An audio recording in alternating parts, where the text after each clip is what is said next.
Hello everyone. Welcome to this early stream. Can you hear me? Sound check, sound check.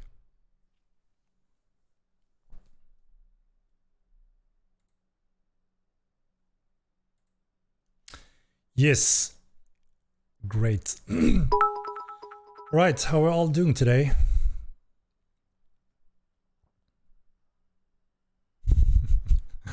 This is wild indeed. All right, so yeah, as you know, it is early stream today. Hopefully people catch our message since yesterday.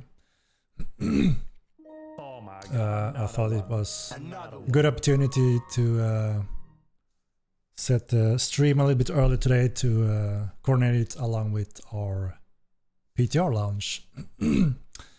Sloppiest Joe, thank you very much for the gifts. Appreciate it. Bouncing in my chair. Yeah, so we got the core system is going in today. There's a lot to it, and we have some premature numbers going in, so you will most likely to see some changes when it comes to several types of defense values, costs, stuff like that. But you know, we want to make sure we got the whole core, all the systems in, so we can get a good overview, good test, and of course we are gonna track all the numbers and data and everything you are doing on the PTR. Yeah, my throat is a little bit, got a little something in my throat, but I'm not sick, just how do you say it? Like some annoyances, mucus or whatever. I felt a little bit since last night. I don't know if there's something in the air or something. But yeah, I feel good.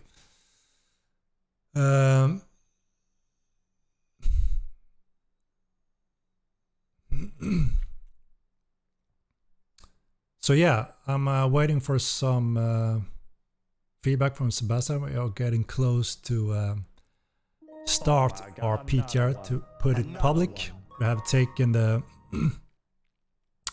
copy from live a moment ago, so it's quite up to date. Shouldn't be far off from live status. And yeah, Sebastian is going to enable the beta branch on Steam quite soon. You see the instruction on the website if you are not sure how to access it. But the plan is obviously to switch it to the so you go if you go to Steam properties for Mortal Online 2 and go down to betas, there's a selected beta we like to opt into. That's where this should be visible very shortly when Sebastian enable it. And as soon as you had selected that, if you go out again, you're gonna see that your Mortal game is being patched, just like a normal patch, pretty much. Quite large though, the patch. There's a lot of content going into this one, as you can understand. So we take a little moment, and then you should be up to date and should be able to log in and play as usual. But now it's a copy of the live server. You have access to everything you have on live, and you will be able to test the crap out of TC. Hello folks, hello Ezra TV. Displacement of a supply tower final. It's a draft. Obviously there is some thought behind the placement and some work surrounding them. We increased some more tower placement in the jungle, so they're very even throughout entire Meoland, no matter where. But obviously we're going to take the opportunity to read the feedback and see if there's any issues with any of these towers. Depending on that, some may change if needed. But overall they should be fairly final as a solid draft, hopefully. Can you switch between PTR and regular Mortal? Yes, so you're just going back to the beta and click none. That will unpatch TC, which means you're back on the live server. So it's just a patch on and off, depending if you want to play live or on TC. So quite convenient. Hopefully it won't mess anything up. I think Steam's system works quite well. We've been using it for all our patches and it's always been working quite solidly. So yeah. The changes not specifically to TC related. I mean, there's always the general polish fixes going on, but obviously the main focus is TC, right? A small group can counter the Ninja Siege. Papa Nikara, so as you can see we have a whole new system that we didn't have in the first game, which is supply structures. And those are the key to prevent Ninja Sieges. There will be a heads up, a protection state that you, the players, affect, and over time, when the supply structures have been eliminated, that's where siege becomes more effectively. So if you have those supplies highs, you're going to have a high defense ratio on all your TC structures. And when supplies have been destroyed, the buildings, then your defense value slowly decays over time. And that obviously gives you a proper time to, prepare for a possible siege. And every tick the defense goes down, so obviously the siege is going to be more and more effective. Eventually you have no bonus from the supply structures. So that is our new siege, anti-ninja siege system in place that fits more the line better than just a hard set time counter. So obviously those numbers could be off, so obviously we're going to take the opportunity to look into that and monitoring that as we go throughout the PTR.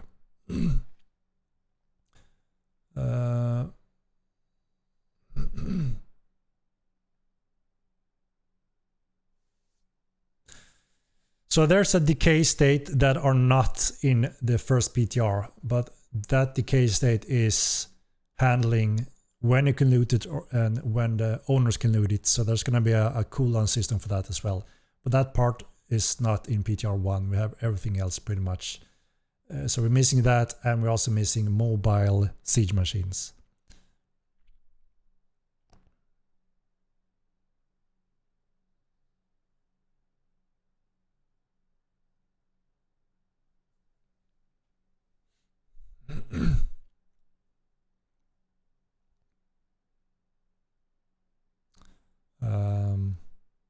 Right, it's we're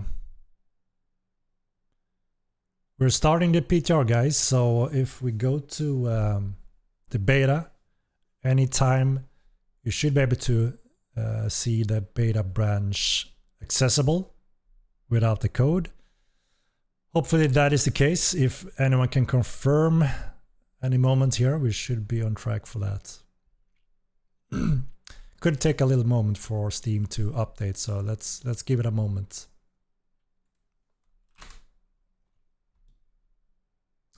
You may have to restart Steam as well. Could be the case. So let's see.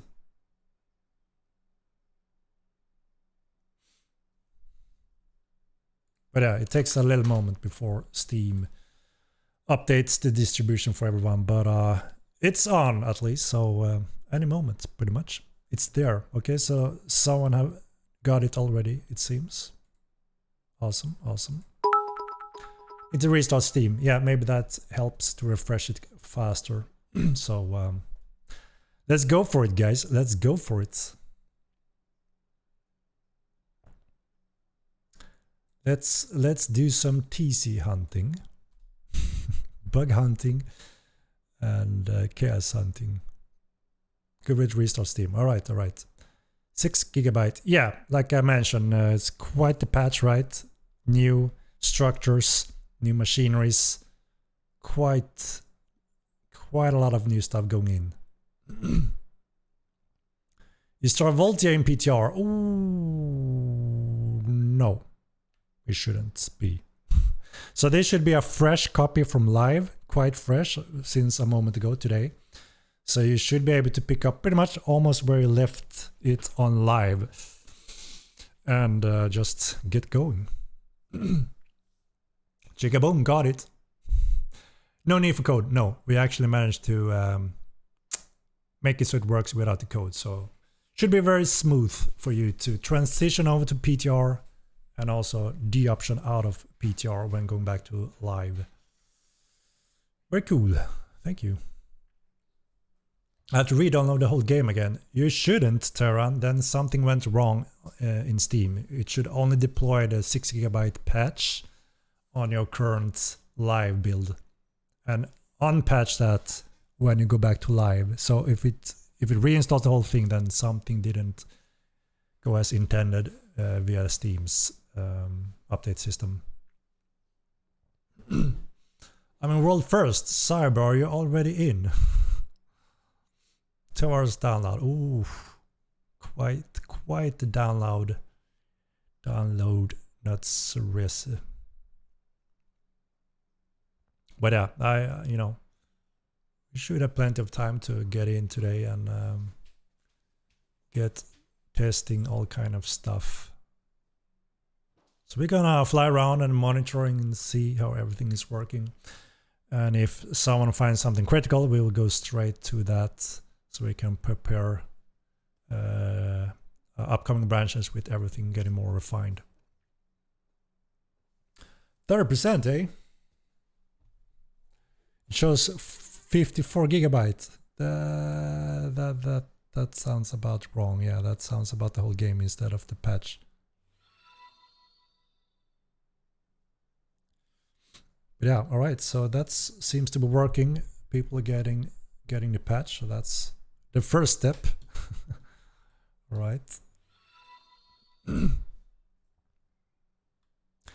What will happen in a second PTR? So a second PTR will have a few back-end systems, network updates, and obviously polish, refinement, and tweaking the numbers based on the first PTR. And we are looking to get mobile siege machines. We are getting the rubble decay state on destroyed houses and such. Those final things that are not in this one.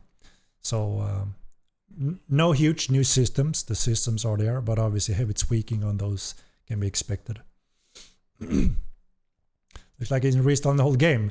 It shouldn't. Should only apply the about 6 GB patch and verify. And that should be it. We're gonna do the giveaway a little bit later, so not right now. Just gonna make sure everything is running as intended.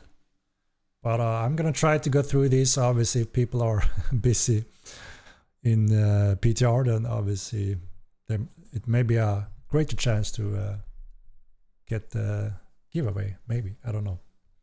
Will it be rework criminal system? Yeah. So the criminal system, the nation task system will have a heavy update, a big update for the epic patch. So that is after TC. You think it's realistic for a small guild to build a small city and keep it? Oh yes, absolutely. I mean, there's no reason just to go destroy random houses. We said this many times. The goal is to make sure that there's incentive to fight for specific things. And obviously guild enemies will, most likely be busy fighting each other, sieging each other's. But a random small group or solo or whatever out in the world that doesn't prevent anything from those guilds that need something in that area, whatever, there's no real incentive just to destroy random stuff. There's a commitment to construct siege machineries. There's a commitment to resources and applying the ammo to siege something. And you can't just loot everything when you destroy a house. So obviously, for very important reasons, we want to make sure that people can enjoy building their solo houses or small villages and enjoy the features and functions and actually promote them to anyone to visit them and can actually profit from by doing that and also having neighbors exchanging things and work together rather than just randomly blow up things. There will be plenty of things where there are reasons to blow up things and fight each other's, and there will more of that will come us over time. For instance, we're not including the relic drops in this first big TC chapter. But that is something that is coming on upcoming TC expansion, I will say. You don't know how badly people hate each other. I mean, that is a valid point, right? If you have enemies, if you have made a bad reputation for your name, then sure, go ahead, right? But as someone asked here, there may be PvE RP players that don't want to PvP that much. They want to be friendly. They want to trade and exchange and, you know, things like that. They may not be as a heavy target as some others that may have created enemies, right? But that's all on the players. I mean, there's a lot of, you know, nice people in the game world that don't go deep into PvP or conflicts, but they still engage and have popular trades and, you know, adventures and have awesome interaction with any player. And, you know, a lot of people are cool with that. No thievery in this TC patch. No, we need to be 100% focused on TC. So we make sure we get the core really good in place. Will there be any update for live game? No. TC PTR is 100% focused now. And as soon as we have approved the PTR content, we move it over to live server after the PTR sessions, that is. No, we're not going to update the roadmap, not yet. We still obviously have to deliver TC, and then we have a solid plan for Epic.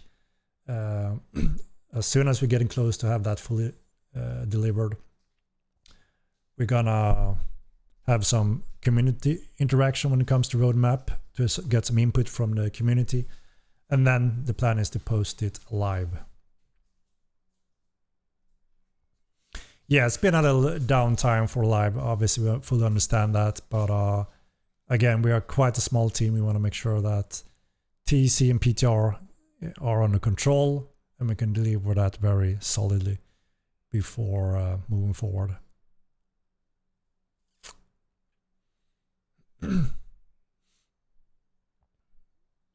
How long is it? So this PTR is in 3 days, right? Ends on Friday. We're gonna follow up on that. Obviously, we're expecting that you may find anything, right? Usually it takes 1 to 2 days for people to find the bad stuff, especially if we get a decent amount of numbers. So obviously, we are prepared to move on that as soon as we find anything. And then we're starting preparation. We have a few things, like I mentioned before, that's going in for PTR2 that are not in PTR1. And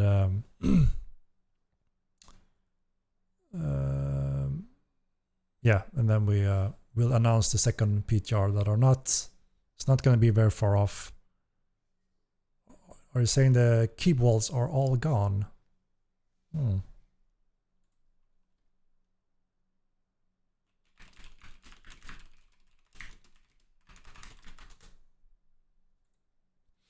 Can you extend this test whole weekend? We don't plan to extend this one. You know, the plan is to get the overview of everything, make sure PTR works and the core everything works, and follow up with a patch and PTR2 not too far off. And depending on that, we're planning the third PTR as well. And that one is something we want to push hard, obviously depending on the numbers we're getting from PTR 1 and 2. But we may do a public stress test where we invite anyone to join in on PTR 3, also just to casually play the game, because we want to also test the overall network updates that we're doing in PTR 2. Want to hear my guild for PTR? I'm gonna see. So this is just a PTR test, not really a TC test. No, I mean, it is the first time we do a PTR, right? So obviously we are making sure that PTR works as intended.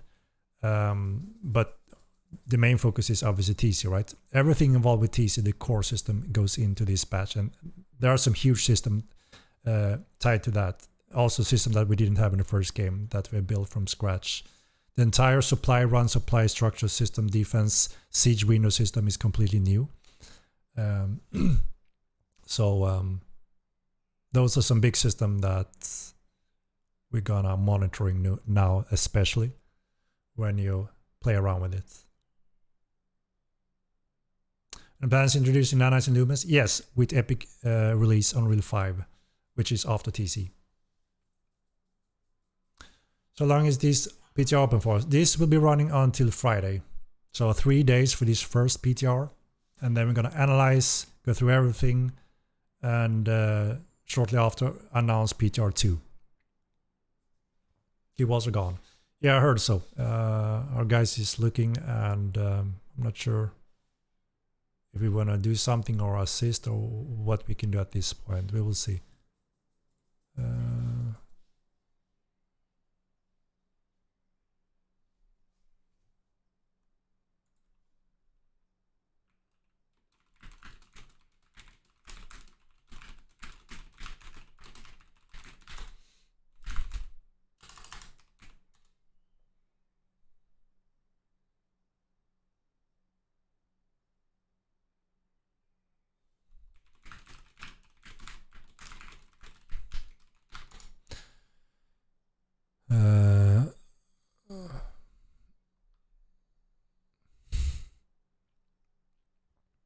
Henrik, we never suggest anyone to skip work for playing our game, even though obviously this is work for us. It's the real deal, right?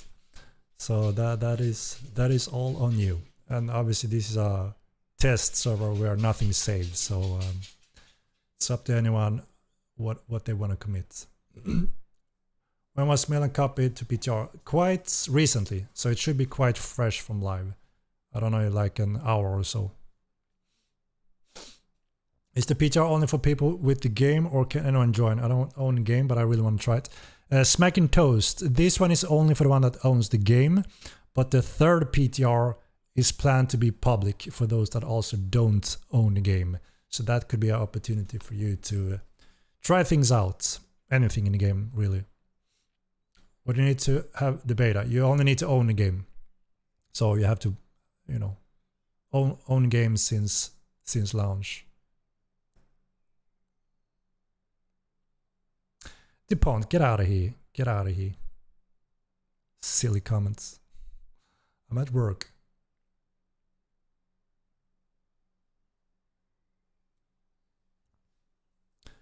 What is a major settlement? So that would be all cities except Jungle and Cave Camp.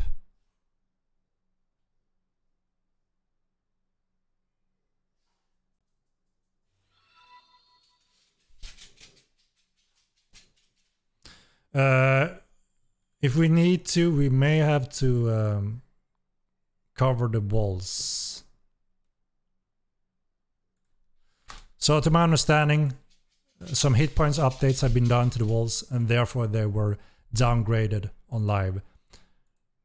We may be able to set the walls for you guys so they are fully updated. Maybe we can do that now without patching, so you can just continue playing.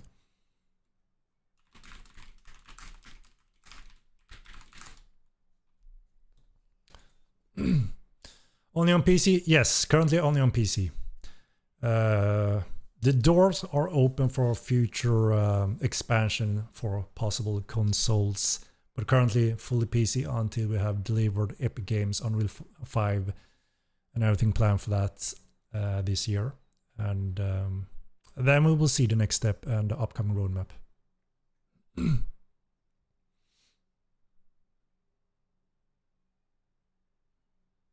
We'll be able to get new maps if we delete our old ones. Yes.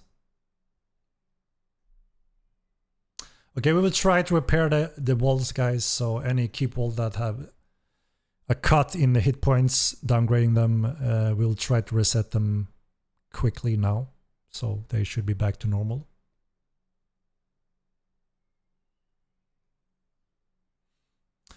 Public test realm. Yeah, that's our test branch for the game. That's going to be persistent. We are copying from live, and just for us to test things, and people can get the opportunity to try out the new feature and content and help us refining and polishing and finding bugs.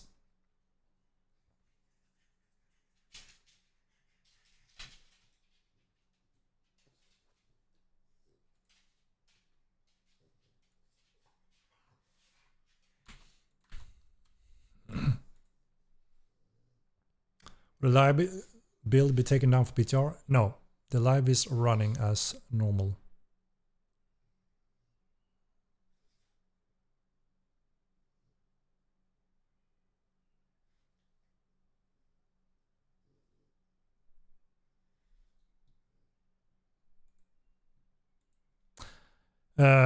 I mean, it's public for the players, you know. We don't have a public free game either. So, but yeah, I don't know how you formulate it, I guess. We're planning to do the PTR3 to be the without owning it as well, to get even more stress on the network. Our supply towers local locations final. As I said before, they are it's a solid draft, right? So they are put with thoughts behind them. But as mentioned before, if there are some specific towers that are, you know, there's some issues with them or something like that, we may update if needed. But yeah, the current draft is what we hope to be close to final.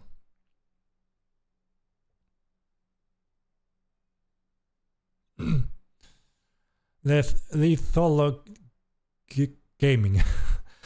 So the whole TC is also part of trading and transporting, moving out in the world, promoting trades and conflicts and protection. You know, anything goes with that. So if you think that is lame, then obviously TC is not for you, right? It ties heavily into all of those systems.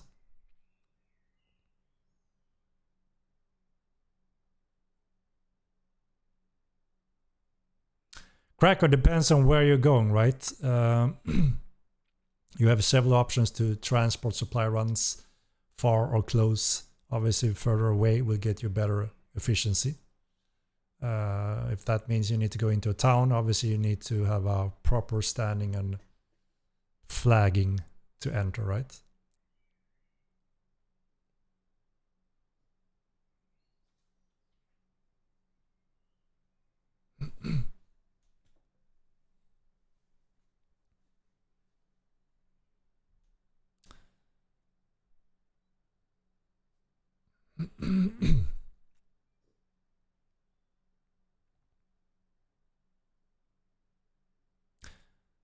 Is PTR going to be reflected in the same stream database numbers? I think they are in the same, so it should be the more normal numbers, no matter which one you're playing on. Just hope you don't make the same mistake as in Modern 1, where people just closed themselves inside walls and the wall was dead because of no one was out moving, etc. Exactly. That is the two main reasons why we cut wall buildings, so you can't wall off the entire world and you never see anyone anymore. Exactly like you said, that was a big problem in the first game. And second, we want to promote a reason to actually have trades move around in the world to promote player interaction and conflicts and whatnot in a meaningful way and realistic way, because also in the first game, just like you said, you wall yourself in and you harvested butchered and you magically created gold out of thin air and never had to go anywhere.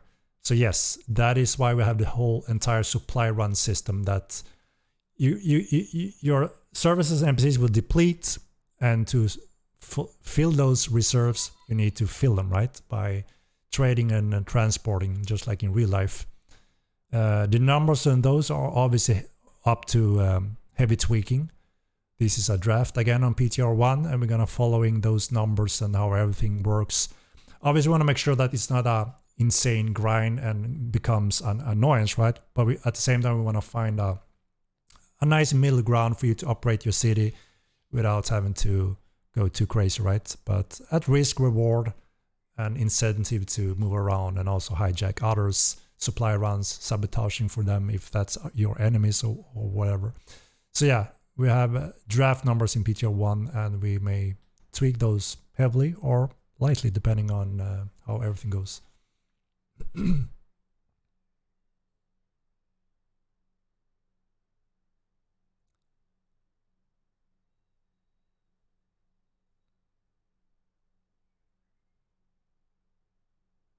Yeah, there will be rogue, assassination, poisoning skills. If the community want it early, you will be able to vote that up on the upcoming roadmap after Epic. So yeah, it's a matter of time.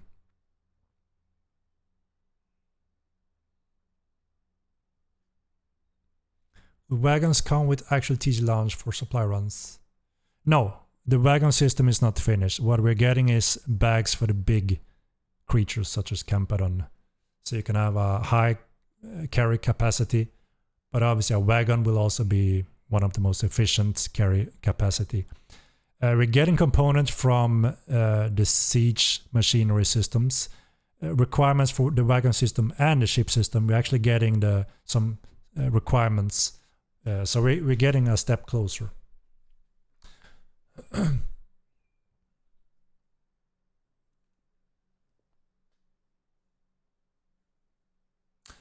Smooth. So as I mentioned before, we went through a lot of the might, PvP, prominence, steal functions.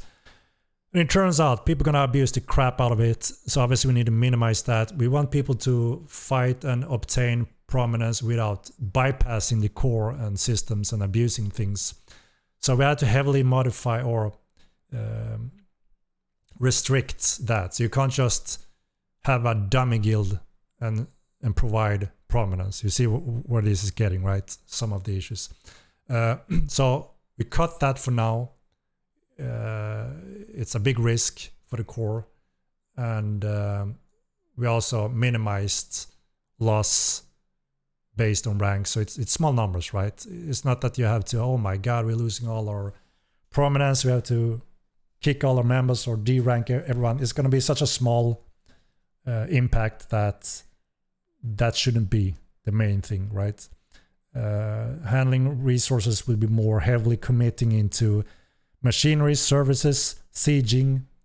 That's where you deploy a lot of prominence. Obviously, if your entire guild is dying non-stop every second to enemies, obviously that's going to drain also, right? But it wouldn't be the main part, if you see what I mean here. Again, obviously we need to look at the numbers here and see how that plays out, right? But that is the intention. That, you know, the big income and spending will be on other areas.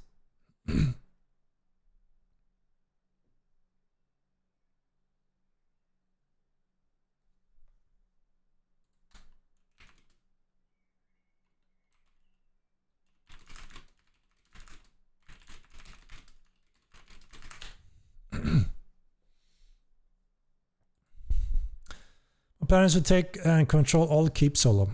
Macken, that will be impossible. Impossible.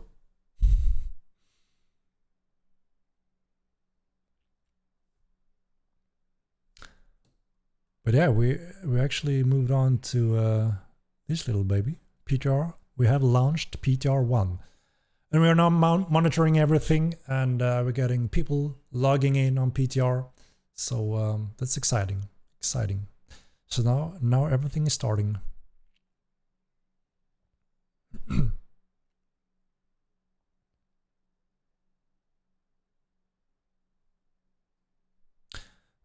So we decided not to share the location of supply towers, and like I said, they may change a little bit. We want to see how everything would perform as if this would lie right now. We're monitoring everything. So, but a lot of the towers are placed in locations where they're on peaks locations, so you can see them from distance. And then some of them may be a little bit trickier to find, especially those in the jungle, I would say. But it's up to the players to rule over those, and we are monitoring that heavily.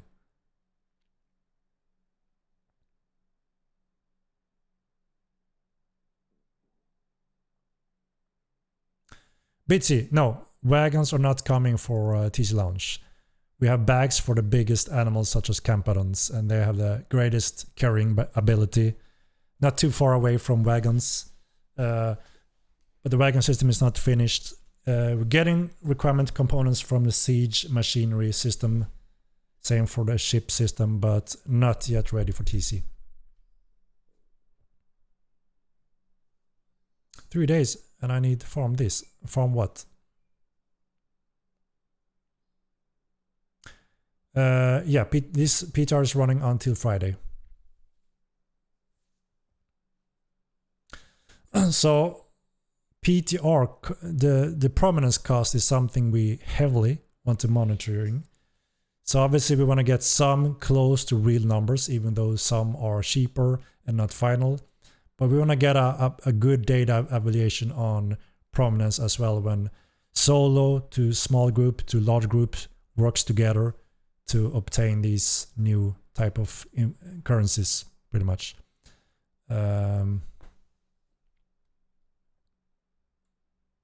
So that's why we don't want to strip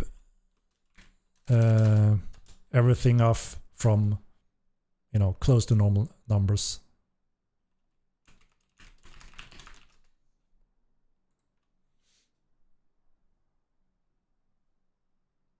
No, the official server shouldn't be down. Are you telling me that's the case?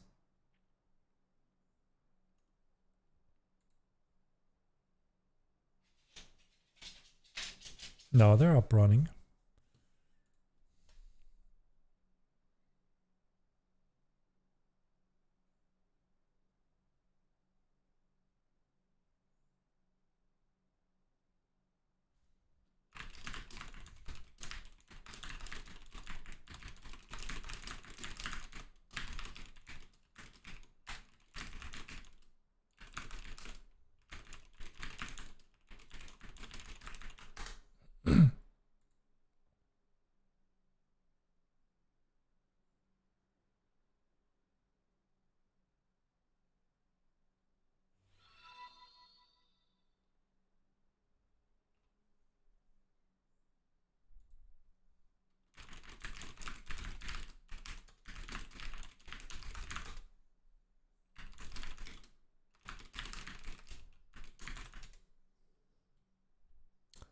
Right. Is PTR up and live? Yes. PTR is running. We have people busy on PTR1 already going at TC stuff.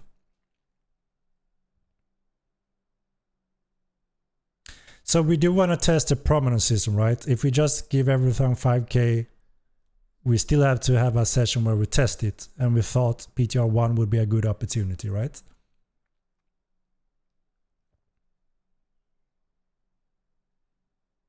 Can't log into PTR. We have a lot of people logged in already.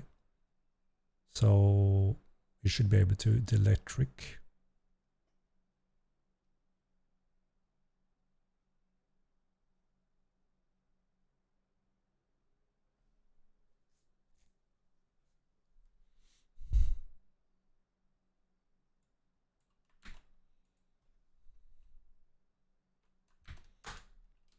So we're checking the cities reported if there are not NPC that sells this claiming stone.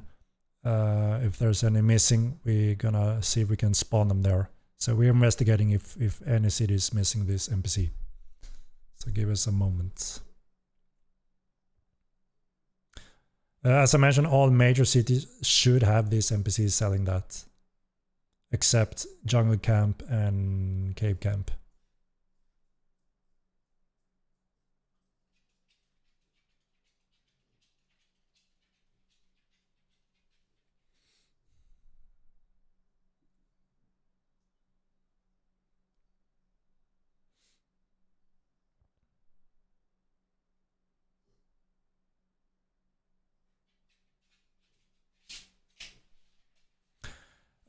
We'll have to see if there can be changed states from houses when you want to upgrade and such to make it more convenient. Quality of life stuff, there's always plenty of room for that, right?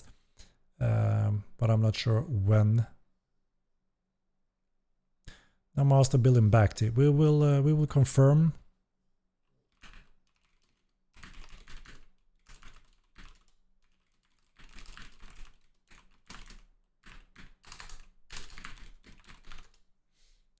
We'll confirm and spawn NPCs. Yeah, Melody should have one for sure. King Yosh, you can try restart Steam if you haven't. It could be the distribution being slow, updating your Steam client. But yeah, it should be live for everyone now.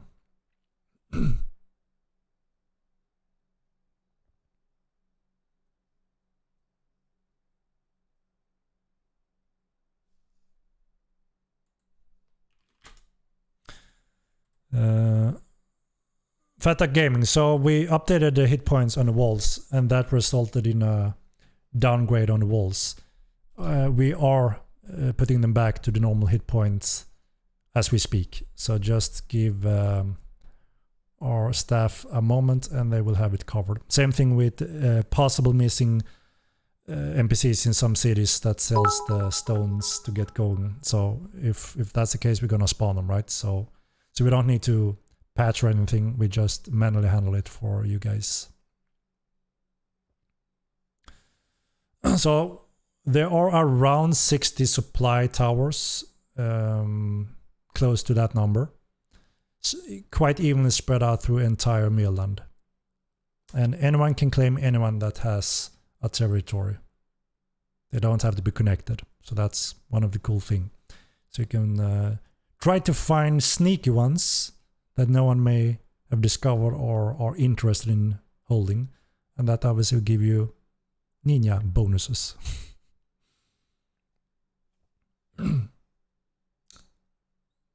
GeForce Now. So you have to access the branch on Steam. That's the only way to change branch to the PTR.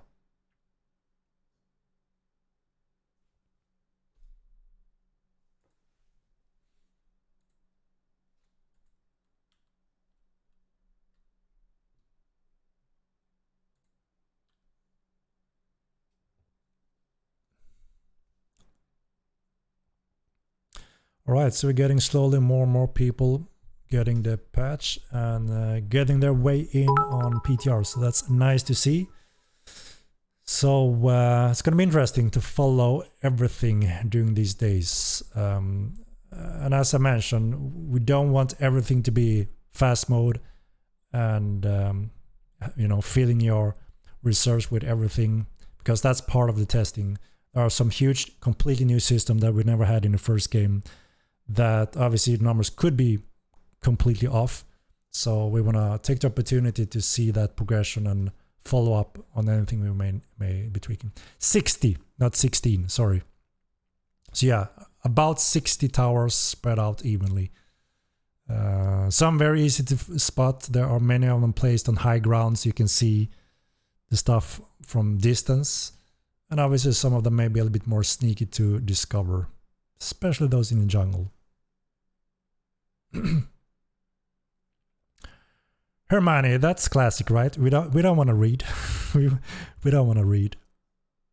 It's too boring. We want to play. So the supply towers, are they added to make the bigger guilds even more stronger than the smaller guilds? No, actually the opposite, Ogmir. I thought you quit the game, Ogmir, and don't like the game and are finding something else. Why are you here? Are you still excited about Mortal? We'll be jumping in the game. I'm in-game and on top of things to monitoring things, so you know, it's quite exciting to see everything progressing as well.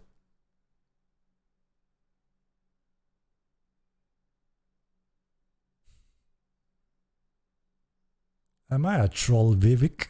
Come on, man. Come on, man. I'm no troll.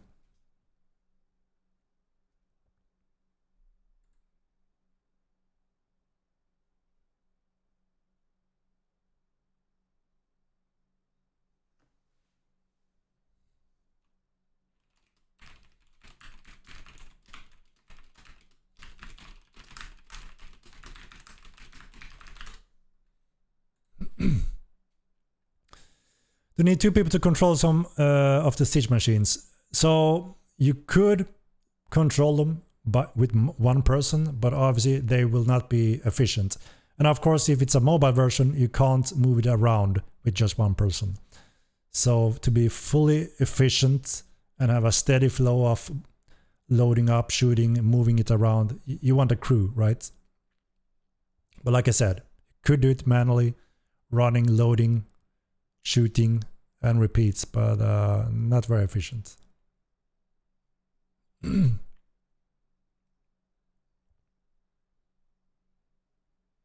mobile version is planned for PTR2, and that's going to be cool when you have the human manpower or clade manpower to move them around.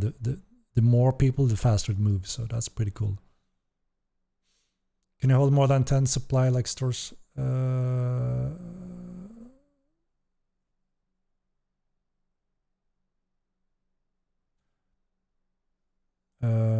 Good question. I have to look into the requirement for obtaining those. We have a lot of discussion around those and a lot of back and forth due to obviously making sure we eliminate some abuse or bypassing some of it. So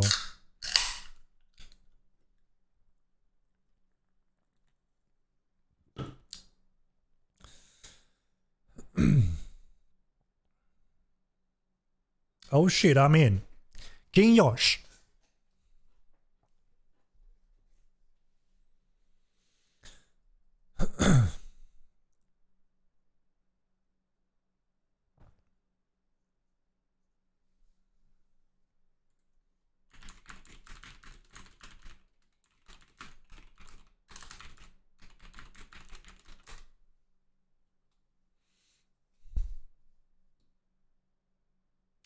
Yes, there are supply towers on this PTR, and it's an important component we want to test heavily. So, yeah, go at it.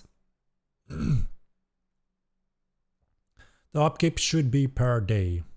Obviously, we want to make sure we clarify with mouse over data information and all of that to make sure that, you know, people shouldn't have to ask that question. That's when we have failed on proper feedback and user interface, right? So we're gonna follow up on refining some of that in upcoming PTR.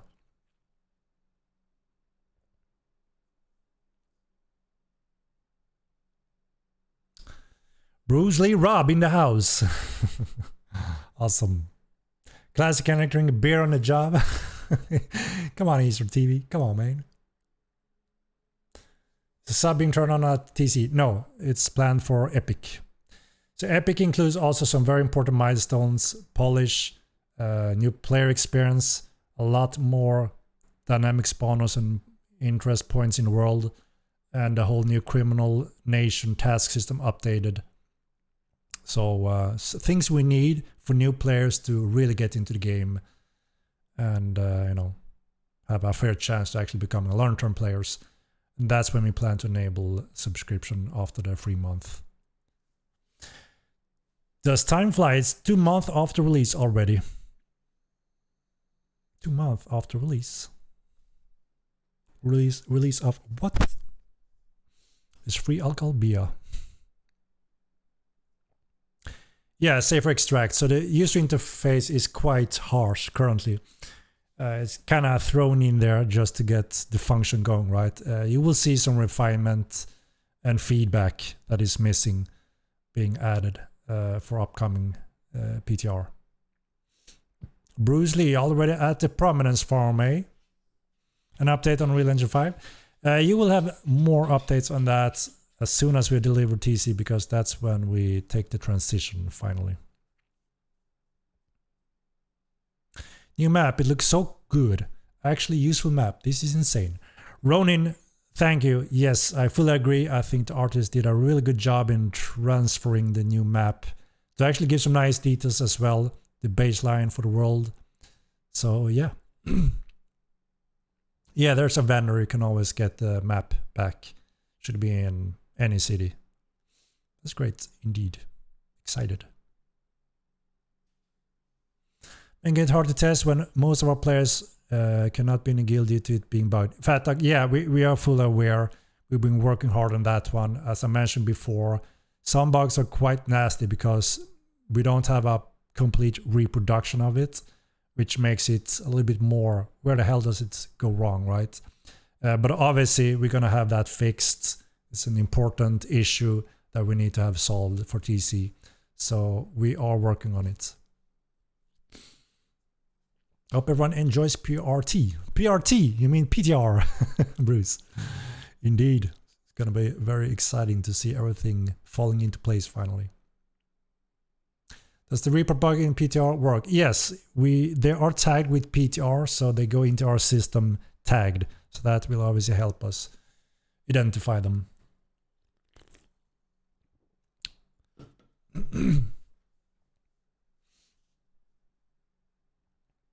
Our hand weapons coming out with TC. What do you mean with hand weapons, Wolf? We don't plan to add new weapons at this point, if that's your question. No. Gonna be a real life pirates, eh?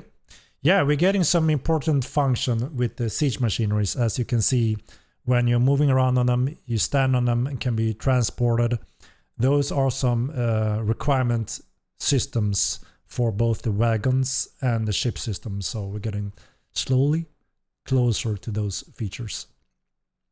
And as I mentioned, the community is going to help us pinpoint how our upcoming roadmap going to look. And if we see the majority want that as one of our big features going in earlier rather than later, then you can make your voice heard, and we will try to arrange our upcoming roadmap based on that.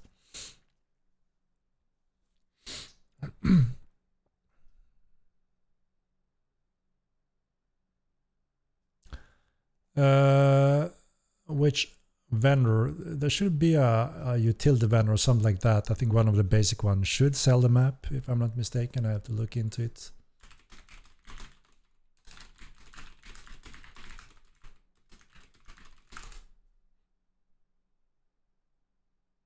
Okay, it seems we are missing a few NPCs on some of the smaller cities. We are spawning them right now, so they will have them now.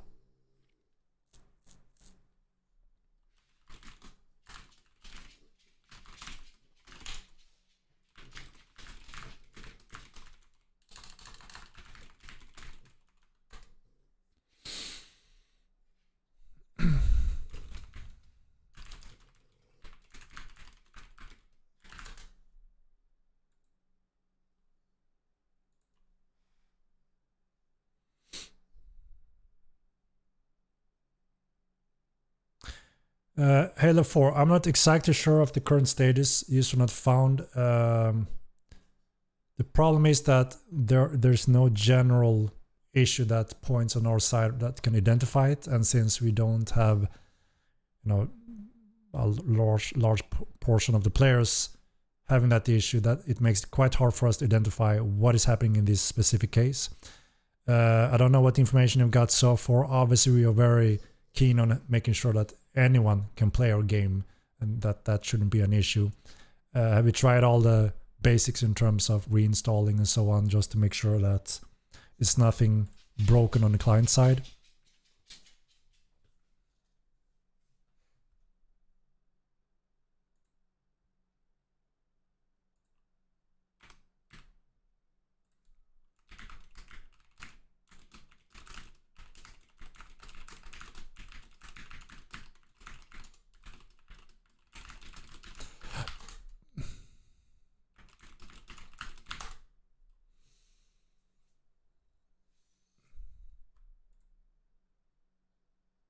You're as the yes, we are adding the master builders in all those cities that should have it right now. A word about everyone moving to PTR, not playing on a live server. No, I mean obviously it's fine with a little lower population on live, right? Just during these days, that's expected. But there's also those that are quite happy to see that, because they will take the opportunity to explore the world without too much conflicts. And it's just several days, so it's nothing that we are that concerned about. What did I miss? The launch of PTR, Sovereign. Other than that, we're good. Only thing that works is logging into different computer. So that's very strange, right? So you can play on another computer, It makes me think something on your computer is holding you back, right? These updates and the cloud files, and then I can play on my main again, but I don't always have another computer available. Very strange, but it obviously sounds as it is client related, right? Since you can play on another computer, but not on that computer. Obviously, it's not very convenient to have to reinstall your computer or try things like that. I'm not sure if you have tried it, even, you know, quite extreme last resort to reinstall Windows. But if there's something corrupt, bad, broken, you know, could be anything, right? And it's like I said, it's not that we have a lot of people reporting that issue, so it's hard for us to kind of know what could be going on there. Did you get a new disk share, Henrik? No, prowess.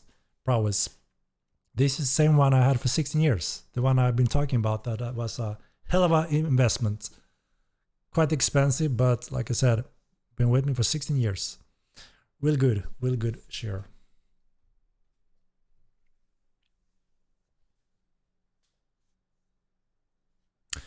Henrik, thanks for letting me introduce several of my friends to a game that I started to feel more and more like classic UO. Felt for me as a kid. I dig the work you're putting in. Thank you very much, good boy Haas. We really appreciate it, and obviously it means a lot to hear that we are feeling some of that nice golden experience that a lot of people got from Ultima Line, just like it is for me personally as well. That's one of the, you know, reason we made Mortal Online, because there's nothing like it. So it feels great and to hear that kind of feedback. Herman Miller share. Damn. Let's see if I can find what it is, because several people asked about it because they want to buy a good share. Gonna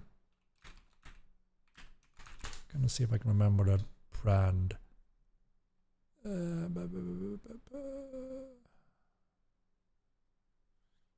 I forgot about it, so I'm gonna see if I can Google it up. Google it. One moment, I will see if I can find it. Damn, what was it? The brand? I have it on my... So close. It was quite expensive. It's not one of those cheaper one, but it's clearly, you know, to see that the investment is worth, because you get quality in return. I mean, for a share to last 16 years and it looks almost like new is quite good quality, right? If I'm not mistaken, it was close to $1,000 US, something like that. So it costed some, but like I said, if you can use it for 16 years, then it becomes cheap, right? Pro tip: gaming shares are shite. Yeah, I looked into those as well. They look cool, right? But that's what I'm finding as well, that they are not that pro. Damn, what is the brand again?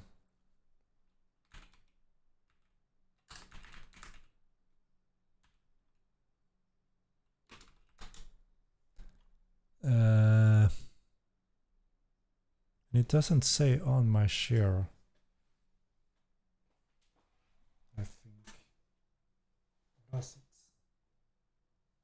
Should be somewhere on the share.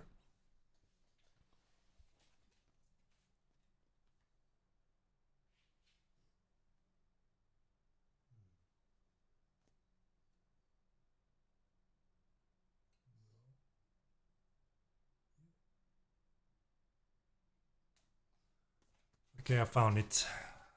I think it's a Swedish brand though, so maybe it's not international.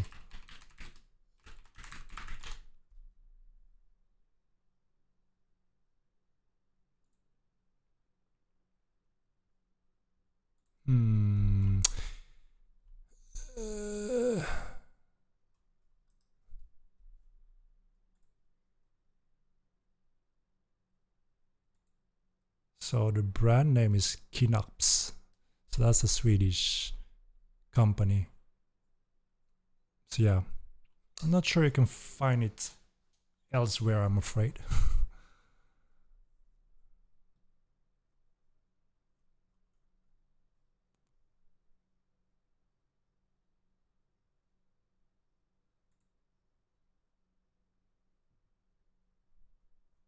Yeah. GinOps. Professional officer. Yeah, GinOps. One of the best officers in the world. 10 years warranty.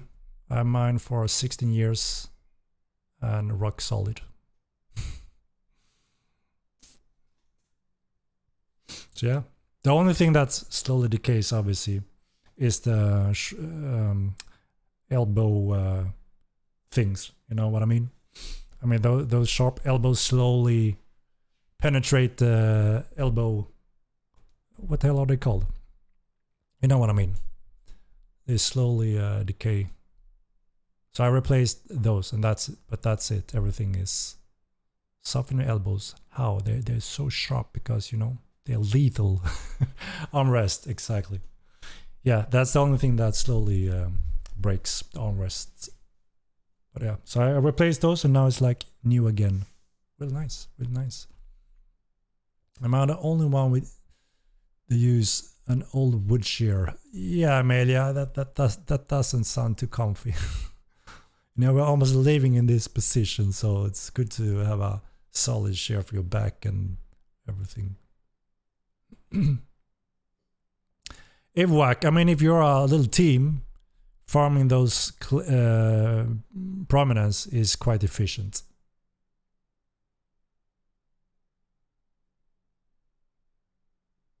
I mean, we have a set sheep cost for a lot of things to make sure that you don't have to grind too much, but we also want to evaluate the income of prominence to make sure we are on a good balance. So in some test cases, we have to be close to real numbers to make sure that we have things under control.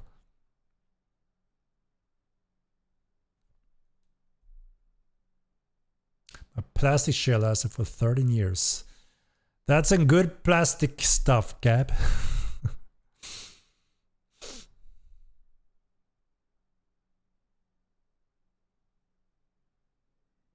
Sat on the milk crates till a couple of weeks ago and nabbed a respawning game share for free. Like a car seat. Milk crates? Sacred gamble. How did the developer choose supply tower points? So we took a look at the map. We looked at performance areas. We looked at all the level streaming and node lines to make sure that those are not a major concern. And then we looked at keep locations, resource locations, open grounds, non-open grounds, and then evenly spread them out in hopefully good way. And there's something for anyone. There are very open, easy to spot, to more hidden locations spread throughout entire Milan from north to south, west, east, you know, everywhere quite evenly. Obviously, we are taking the opportunity to make sure that there's no main issue with any of these towers. If players find something that are bad, critical, then obviously we may address that for the next PTR. Good day, Henrik. First nasty bug on PTR encountered. Unable to go up to the 3rd floor on Stronghold. I heard that actually, and we are investigating already. We have rebuilt all the strongholds, keep, and walls that you may have noticed to make sure that those, what are the name again? The collations, no, you know, the things where you look down and can shoot down efficiently. We polished those to be more convenient for the players. And it seems like some of the artists have touched the collision on a stronghold that affected the stairs. So we're looking into that. Gaming couch? What the hell? When PTR go live on the main server after our 3rd PTR is the plan. That's when we ship TC to live.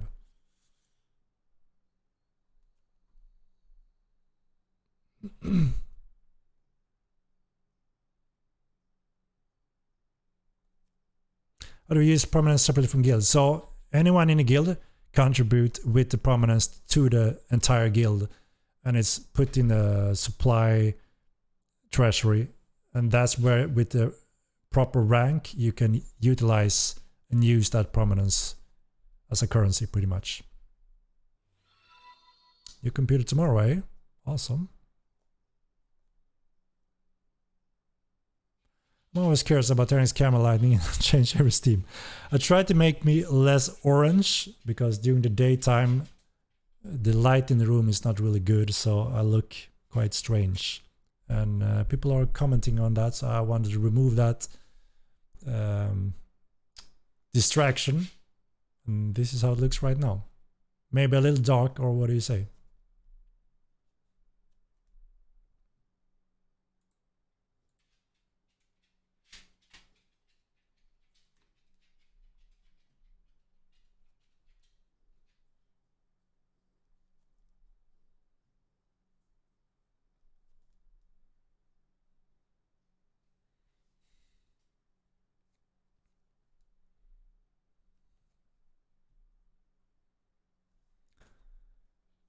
So anything added in PTR that isn't TC related? No, not really. Just the usual polish, tweak, bug fixing, but nothing feature-wise. TC is the focus. Hello from Belgium, Henrik. I'm coming back. Hello, Niglo TV, and welcome back. Look like you're immortal. Same light and shadow quality. That awesome? I doubt it, man. The lightning in the character winners is spectacular.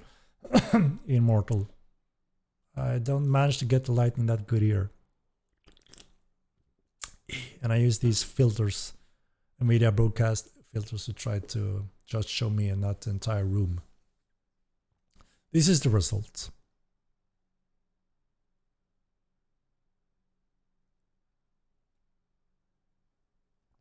Yeah, I just answered to that one, Lucky Saint. Unfortunately, we haven't had time to fix one of those very complicated bugs. We can't reproduce it, the players can't reproduce it. So we're just crunching through the entire code database, which isn't very efficient. There's no obvious bug or issue. So some of those take some time, but obviously we need to have it fixed for TC, right? So we're doing our best to have it fixed in one of our upcoming PTR.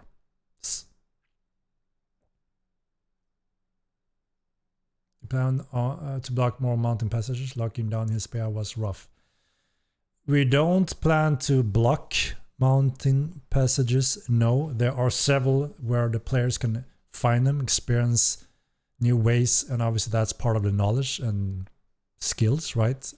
Some are more obvious than others. Some are hidden and tricky. And that's part of the gameplay, right? So we don't plan to change that.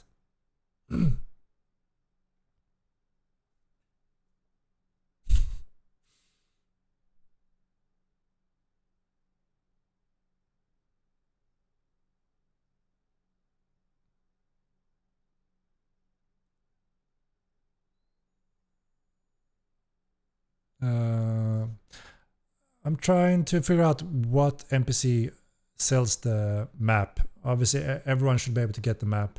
The new map is really awesome, and it also obviously helps you to see your kingdom power of growth in the world.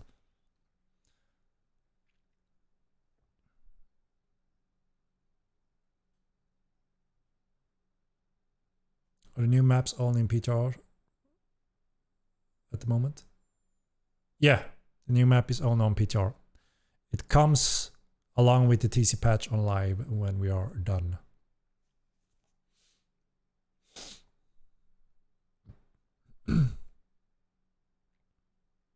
That's tricky now that you reduce fall damage unnecessarily.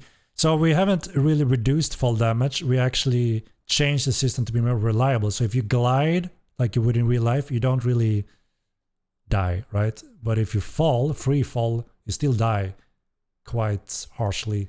So that's the major difference, I would say. So as long as you slide, you're not adding fall damage.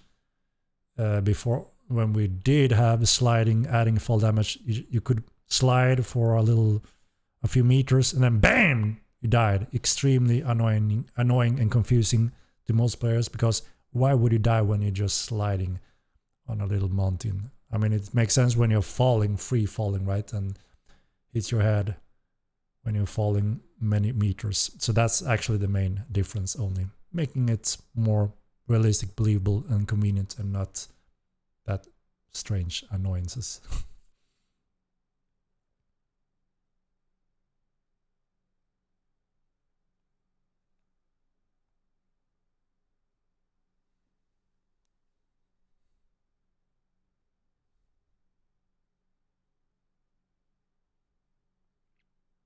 Can't wait to see the new map. Yeah, it's really nice. It has a lot of details in terms of the world in a really cool way. And obviously we are pointing out the main cities, nations, and your kingdom growth. Can we test server handle huge siege battles as the main server? Can we test siege or only the basic stuff like building the siege weapons and buildings? So the PTR is a direct clone copy of the live, so it has the same capacity, everything same, and including a copy from the live database like almost 2 hours ago. So everything is extremely close to what you're getting on live, and that's important, so we also know the performance and bugs and issues and everything.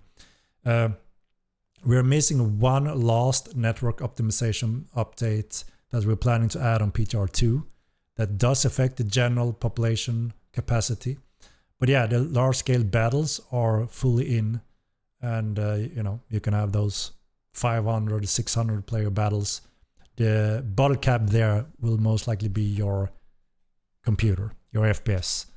And that's something we are working on as well for Unreal 5.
Can you show us the new map? Yeah, let me see if I could maybe jump in a little bit. Let me take a look here.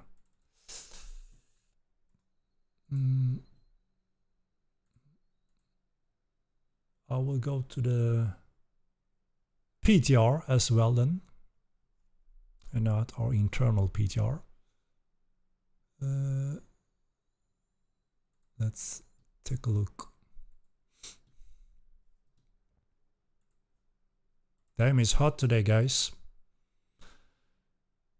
32 degrees.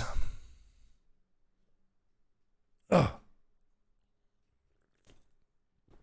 Yeah.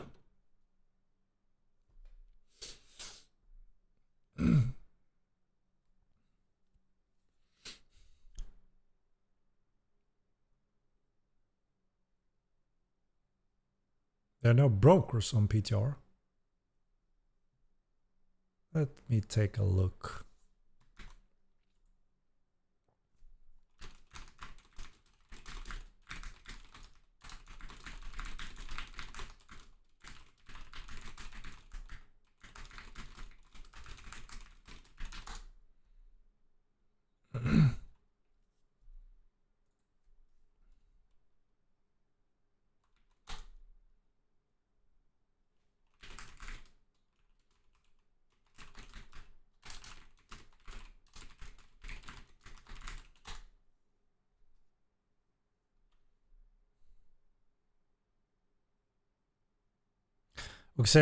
Okay, so we should have all vendors selling the stone, territory stone now, at least on all the cities that were missing. A few were missing them. So those should be placed now. And I think the walls should also be updated back to normal hit points. So that's good.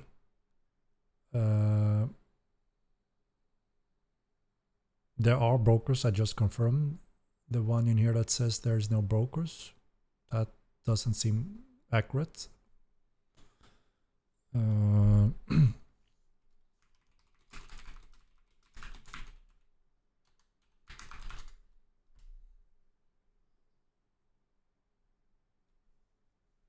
It's 23 in Berlin. Yeah, similar temperature as in here.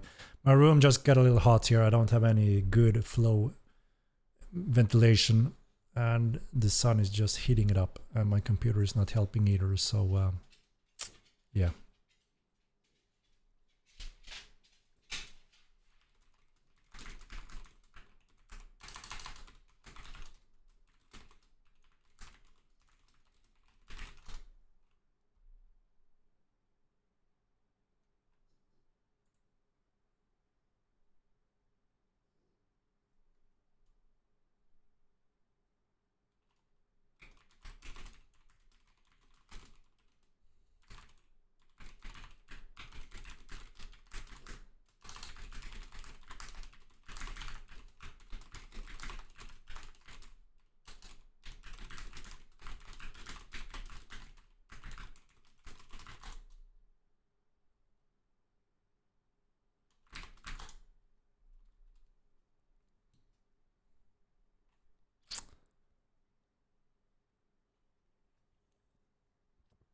Pet kills doesn't, your pet killing doesn't give you prominence. Is that what you're saying?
Can we see location of TC towers? You mean supply towers? You can't see the location of them, you have to find them in the world. There are close to around 60 towers spread out evenly. Many of them are on high ground, so they are visible from far distance, while obviously some are a little bit more tricky to see. Bounty hunting rewards are not planned for TC, so that would be after.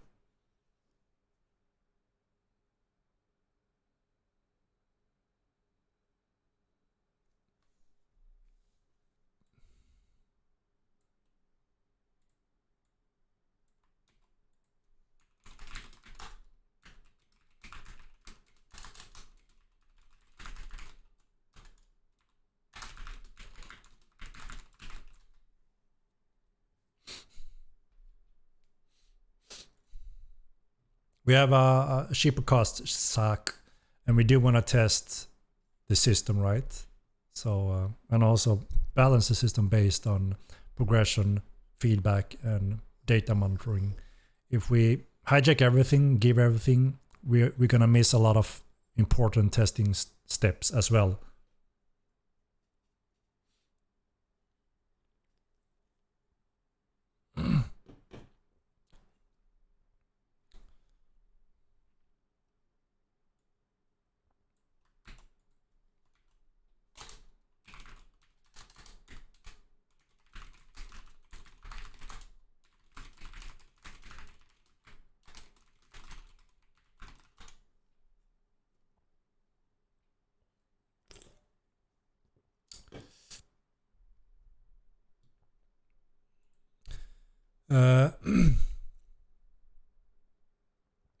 Can spend on looting personal house work. So yeah, rubble is planned for next PTR, PTR2. Which means if you've been sieged, the house is in a big rubble state, and that allows you as the owner to have access for the items during X amount of hours. And after a certain time, it's decaying free for all, pretty much. So quite similar how it was in the first game.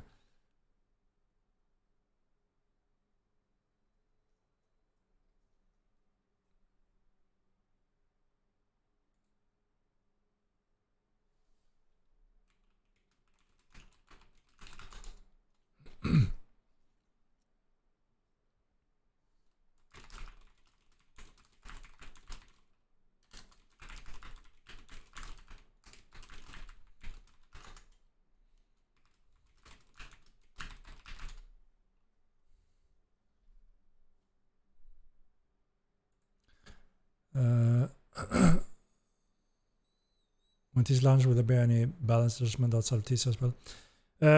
As I said before, main focus is obviously TC, right? There's a lot of important balance numbers surrounding a lot of the systems in TC. And that starts right now. We're already looking at the numbers and data. Zach, I already responded 2 times, so you need to listen if you want the answer that you're asking. So that would be our main focus, but there are also obviously some other balances that we're looking into as well. Yeah, as I said many times before, we have cheaper stuff, so it's faster to do things during PTR. We do want to test the progression of gaining prominence in that entire system because it's quite new. So we can't just obviously bypass testing that. That would be terrible, right? So some things are closer to as it would on a real life release version. And then obviously prices and numbers will change as we go forward. Fatak Gaming, we are investigating. We are looking into it.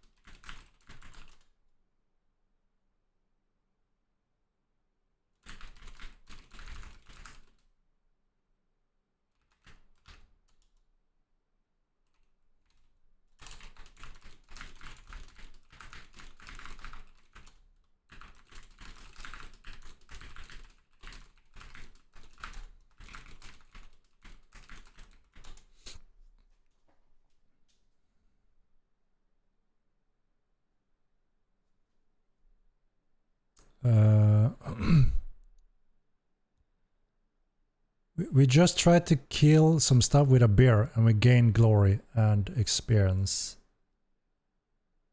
So Stable Master, when we tried it now, it worked, so maybe you can try again. There is no subscription enabled for this game until we release the game on Epic Games Store with Unreal Engine 5 later this year. Until then, it's no subscription.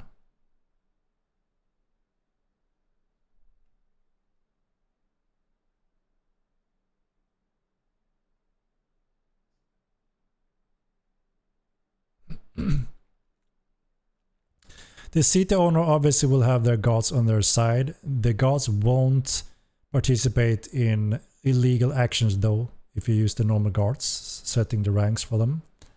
So you can run a lawful town by using blue guards, and anyone that are blue will be able to be there. If they go criminal, the guards will engage. And obviously the owners, you also have your control of controlling who should be there or not by taking action or not.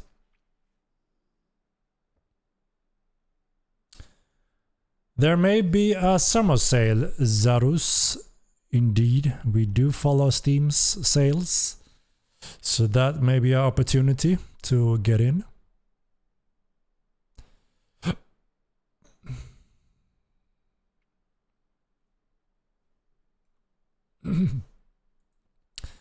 Houses looted by owner first, and after a time frame, it's free for all.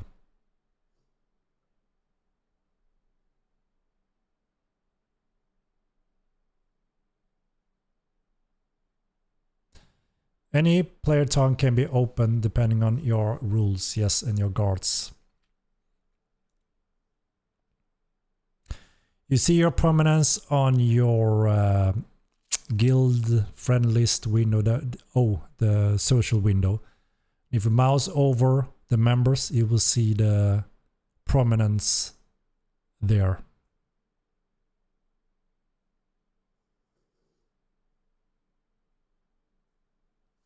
Keep an eye out tomorrow. Do so, yes.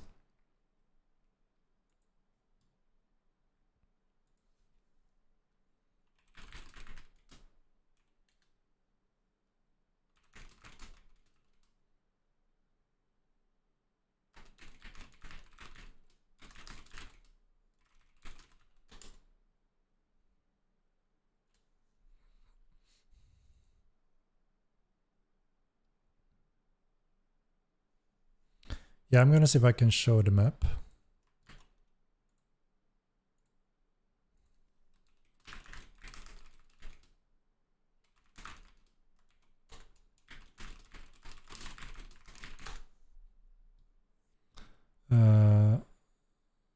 Yeah, one moment. I'm gonna see if I can jump in.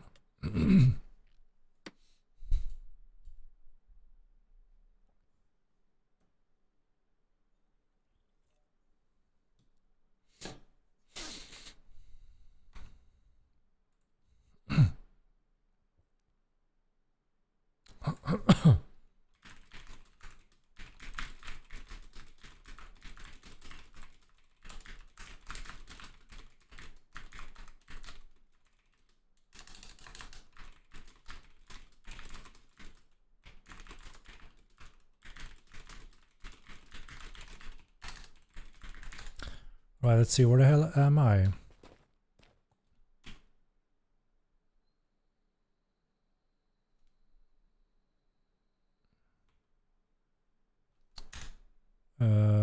Wait, I think I logged in on wrong server, guys. One moment. I am indeed in wrong server.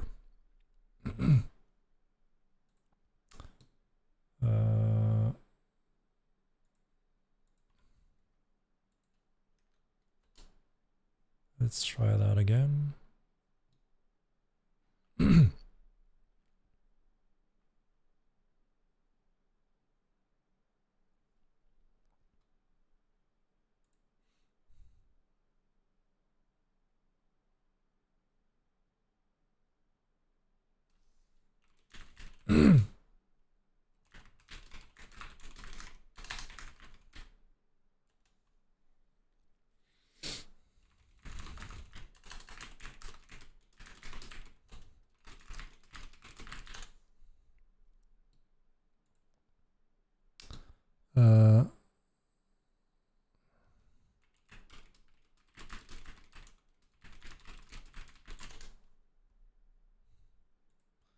Let me see if I can jump in.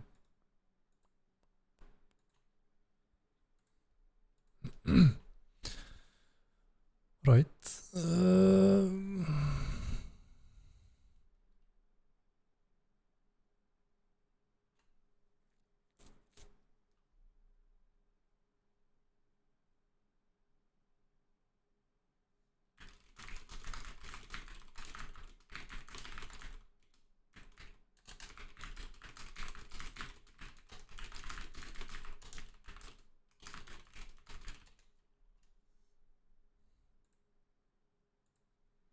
One moment, guys. One moment.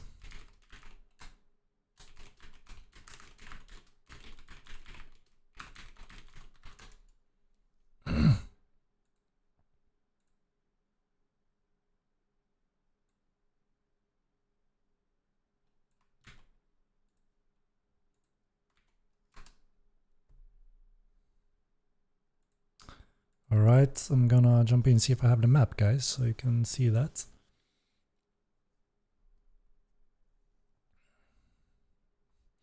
Good afternoon.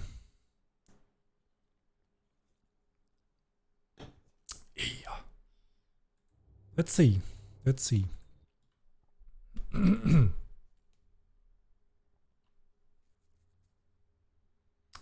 Hopefully I get into the correct server now and not our internal. What? No character? That doesn't bode well.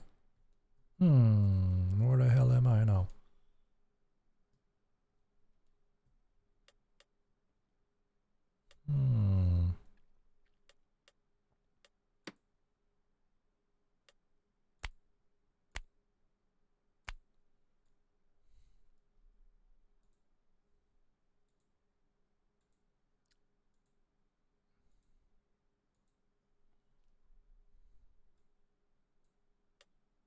All right, let's see.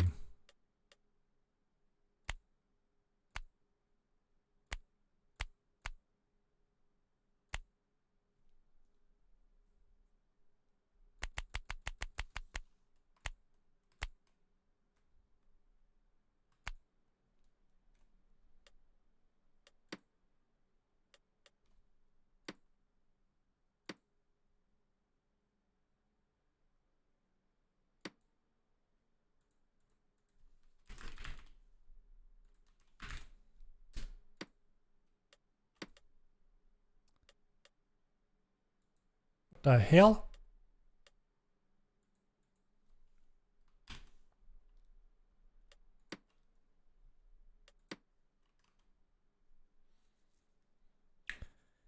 Yeah, no, I'm not sure which account and server I was on, so it was a little confusing here, but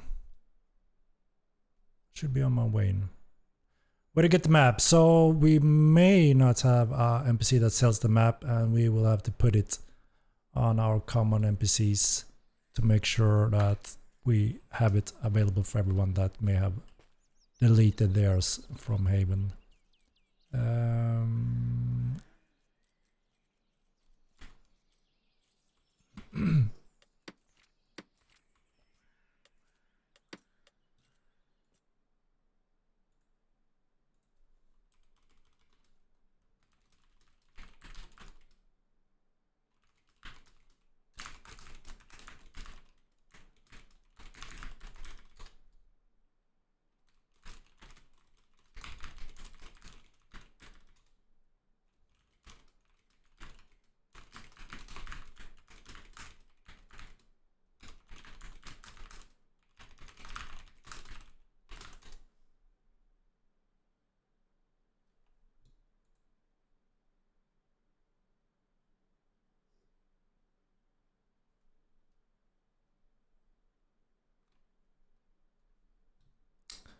All right, all right.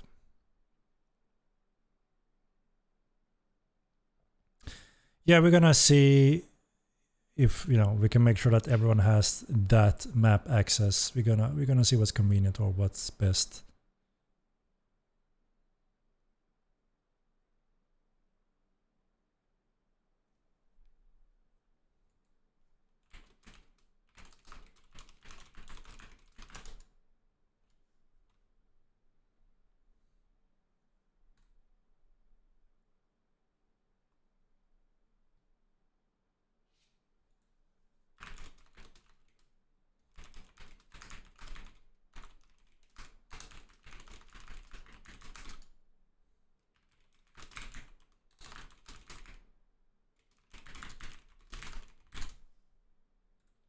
Map helps a lot. It would be good for new people too. Yeah, I agree. It's a highly improved map that shows the world in a much better way, so people can try to navigate. Yeah, so this account, I had no character in this account where I logged in, so I'm on Haven, so I don't have the map, so I couldn't show it quickly. And I'm gonna try to see if I can get into Milan in a convenient way to show it.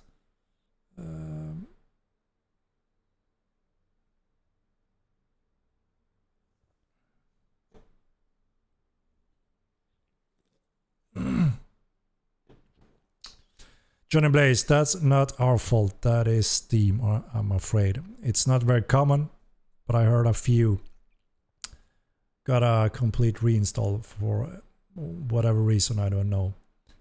But throughout the entire testing so far, and the majority, you should only obviously do the patch without having to reinstall. So that's unfortunate. There's not much we can do on our end to affect that.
This game run well at 4K with 490. Yeah, so as long as you're not CPU bound, you can crank up the resolution, and you can do that with such card, yes. And of course, if you're not CPU bound and you're getting GPU bound, you can enable DLSS to again gain that resolution without any performance loss. So yeah, absolutely.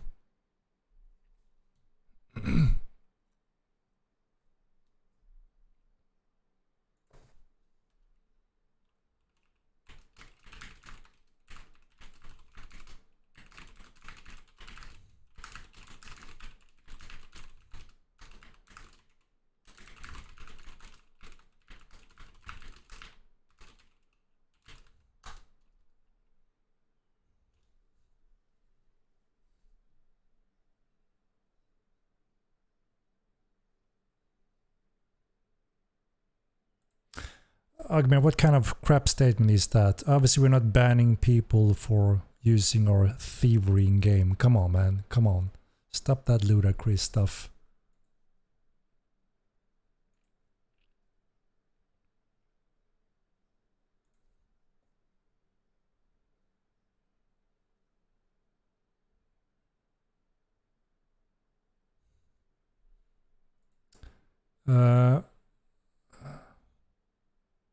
Right, so yeah, there's something with pre-placed keep owners that we are trying to see if we can set a new perm state to update it, and that should fix the TC placement issue that we're looking at that some of the keep owners are getting.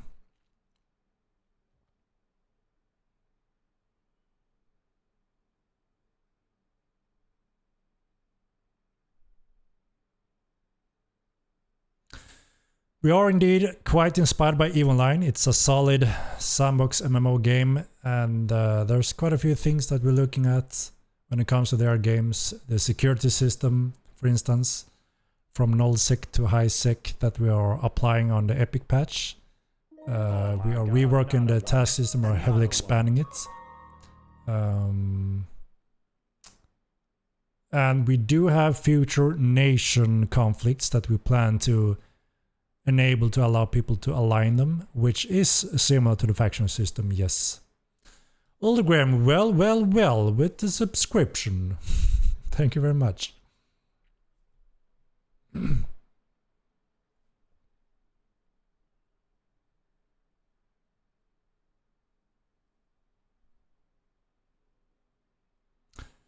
No, so if you have a normal installation and nothing corrupt, which is the normal case, you patch to the beta branch, it's about 6 GB, and when you want to go back to live, you click no beta branch and it just unpatch the 6 GB. That's how it normally works. But if something gets completely messed up on your client or Steam or whatever reason that is, which is quite rare, then yeah, worst case scenario, you may have to reinstall the whole thing. But that's on Steam completely. We can't we are not in control of that. We just use their system, and in most of the cases it actually works. We haven't got any of those issues during when we jump back and forth doing the entire TC work. And I think I found one that wrote it in here that something happened on their installation, but that should be rare, hopefully. No, the patch is 6 GB. If you're talking about 48 GB, then your installation is corrupt. Something happened with the Steam patch, and you're re-downloading the entire game again. It sounds like the TC patch is not 48 GB.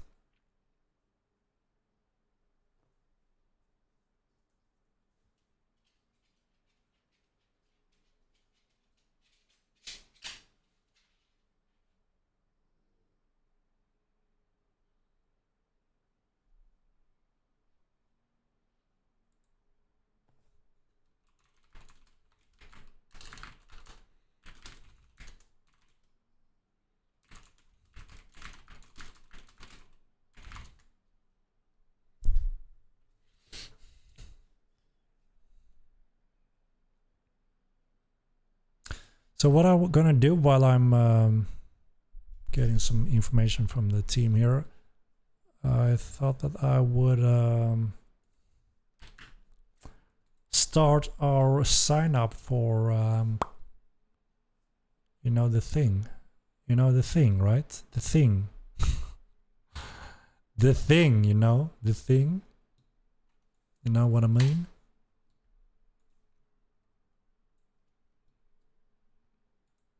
This little thing.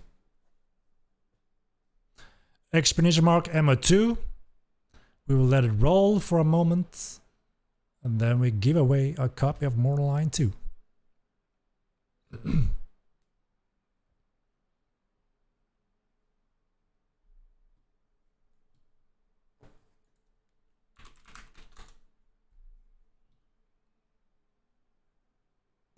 Whoop.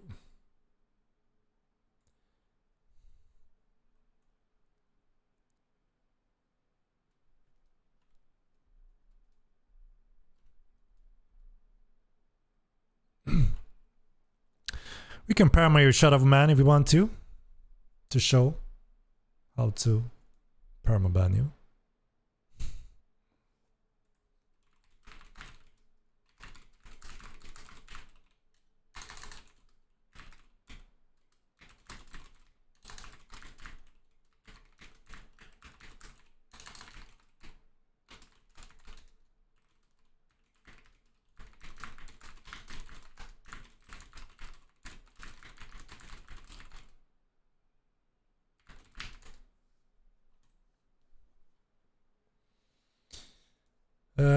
Right, let's give it a few minutes and then we will roll it out.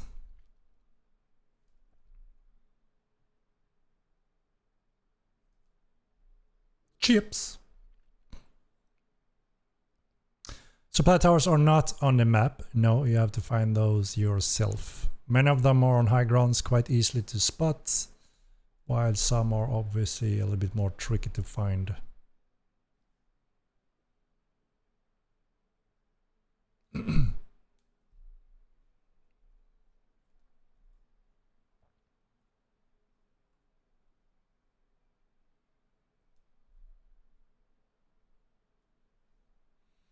Prod bag, alright, so we should ban you then, Shadow of Man. Is that what you're telling me or what?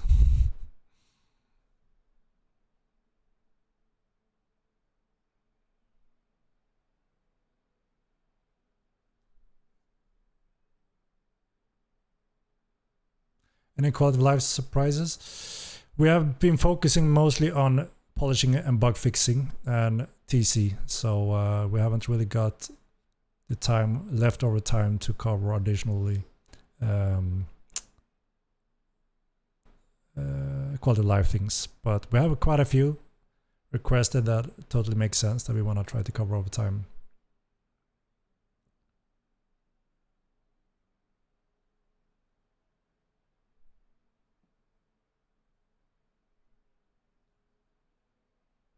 And then when live server gets something new, as soon as we approve TC, we're gonna put TC live, and that's big.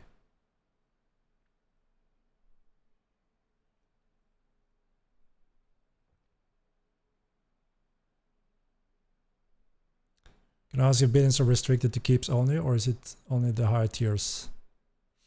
You mean TC structures? No, all you need is your area of influence to build TC, and you can do that with a small house as well, even though obviously that area is smaller than a big house or a stronghold.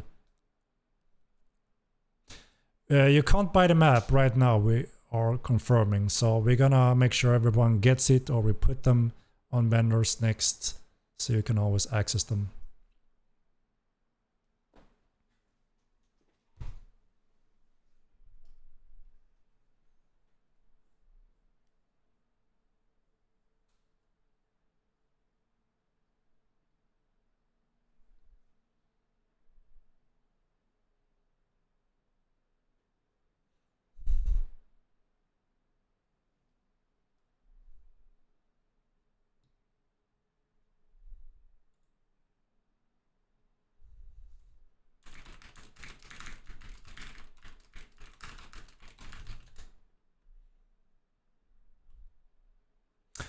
Now, roadmap is planned for later when we are getting close to be done with Epic Patch.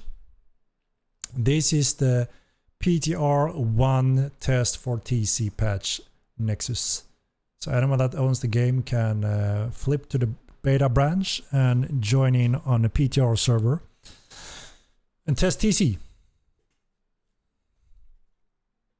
Everyone is typing !MO2 because we have a sign up for a game giveaway. So if you want to participate, you type that and you're in the list for a possible winning that opportunity.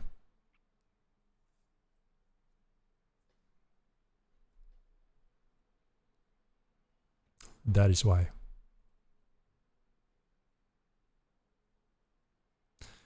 We will see if we get the free lock thing. We may need that at least when we support VR in a game, because that's kind of one of the functions when you use your head traction. Makes sense, we could add that function for also, you know, holding a key while using the mouse to look over your shoulder.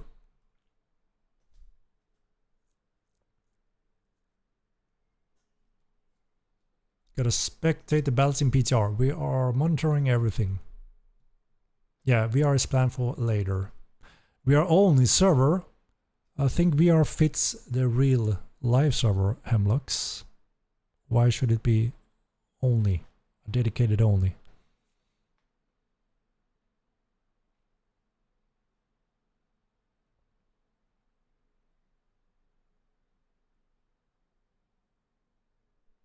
Can players banned for cheating get a free copy of the game from you this way? What do you mean, Celtic?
All right, let's see. Can give it another minute and then we roll it. Roll it.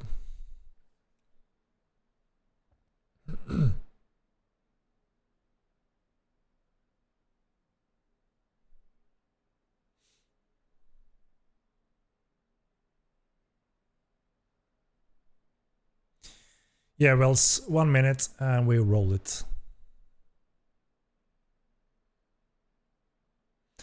New business is gonna be good, Henrik. Nice to see we can get a bang for our village as well. Indeed, Dora Kai. Yeah, I'm not sure if you're gonna be very effective with spins in VR, Tefra. That could be quite a strain. And with the new special move adrenaline system, there will be additional options and counters that gives you things to do that doesn't, forces you to do spins. Another minute means 30 in Henrik's world. Merkaba, aight.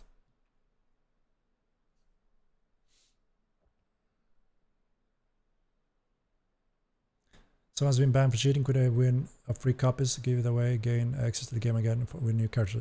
No, if they're perma-banned, that's quite different, right? There are different tiers of being banned from temp to perma.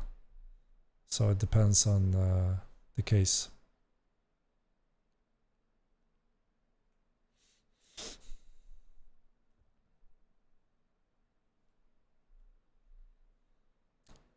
Yeah, we will have Asmo for the Unreal 5 epic stuff. Maybe. We have some lined up for epic. There's some cool streamers, YouTubers that want to cover Unreal 5, and not only that, we also have another surprise that is hopefully our world first. They're gonna be exciting to showcase and experience.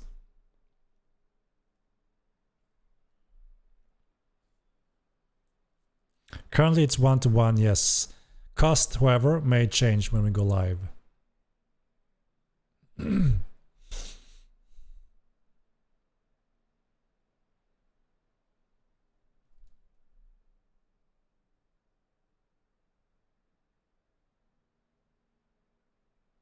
No, you can't steal prominence from others.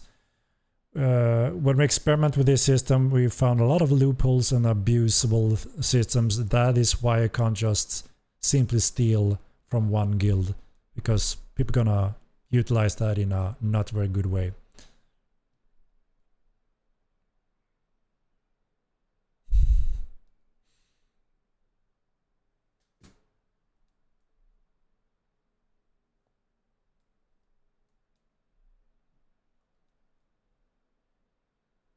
Arcane, we're working on it.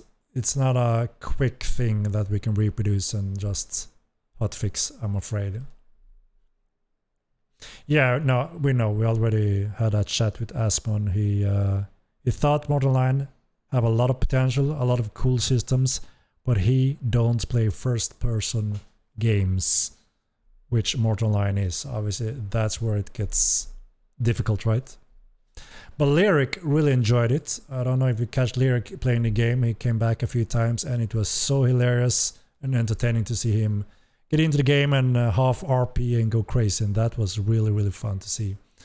And then we have some of those other big streamers that are more into this type of game, that are prepared for it. So hopefully they will show up around Epic somewhere.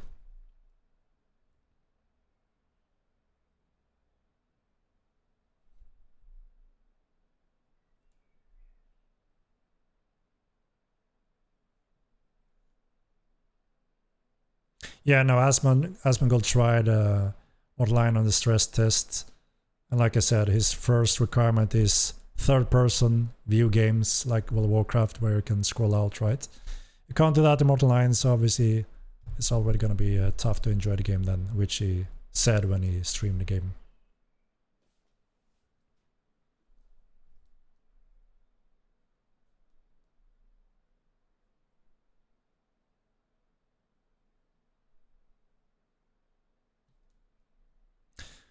No, you can't trade Prominence, because then you would bypass a lot of important interaction and risk reward that we want to promote.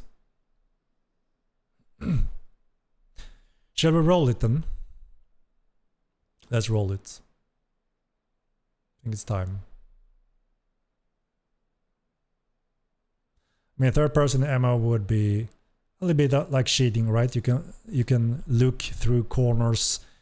You can hide and look with the camera, stuff like that. That just doesn't play well with some of our core features. So, you know, makes sense, right? Yeah, the RP and VoIP thing potential with Mortal 2 is insane. We got an influx of RP players joining in on the stress test, and they said this is gonna be really big when it's time, and they're waiting for our epic release, so it's gonna be fun to follow that as well. Yeah, obviously the game was in our worst state during the launch, and we quickly run into the login and network issues that we have greatly improved finally. Thank you, entire Mortal team. Keep the dream and vision alive. Made an amazing game. Gamer moments with new and old friends. Awesome trio, Lily Pinch. Alright, let's do the giveaway, guys. Let me jump down.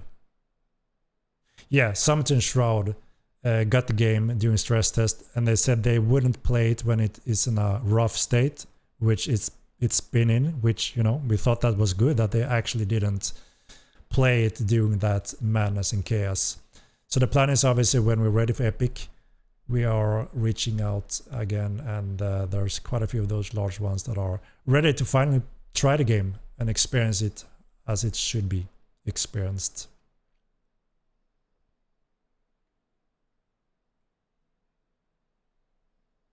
Didn't take days to get the Prominence, only took about half hour for 3 of us.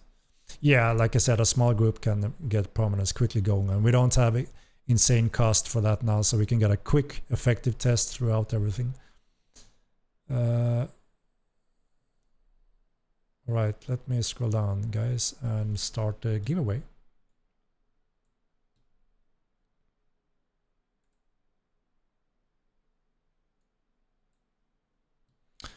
All right, good luck, everyone. Here we go.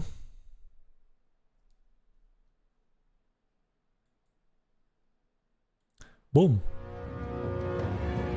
Let's go.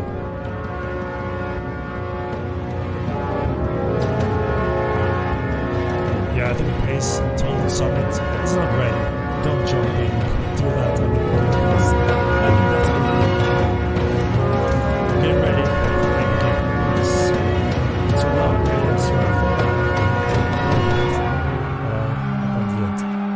the Spiritists. Congratulations. You are the winner. Yeah, sorry, I'm gonna try to lower that one for the next run. The Spiritists. Yeah, sorry about the loud music. I'm gonna try to lower it. Right. Music was perfect volume. Alright, let's see. The Spiritists. Are you here? Are you here, the Spiritist? We'll give you 2 minutes or so to respond. Haven't seen him write in the chat. Maybe I missed him. Shut up, man. Why don't you just leave, man? You're like a spoiled kid on Christmas Day, not getting your Xbox kind of thing. I thought you quit playing a long time ago. I mean, why are you not playing WoW or Dota or something that you may enjoy better, right? Let's give him a minute.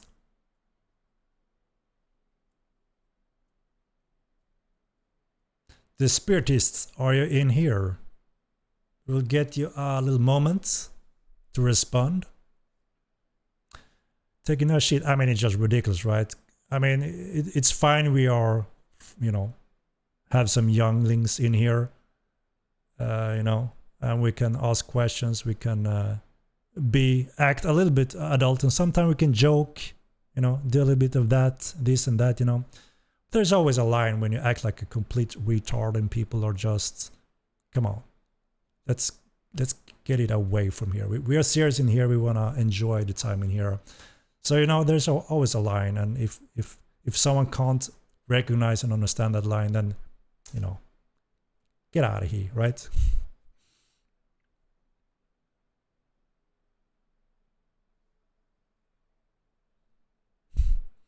I like that guy. I mean, you can always go and talk to him in your private and enjoy your chat with him. I don't know how you would enjoy that, but sure, you know, anything goes. All right, doesn't seem like he's active, so maybe we will do a little reroll here. You don't have to re-sign up. I keep the list, so I just roll it.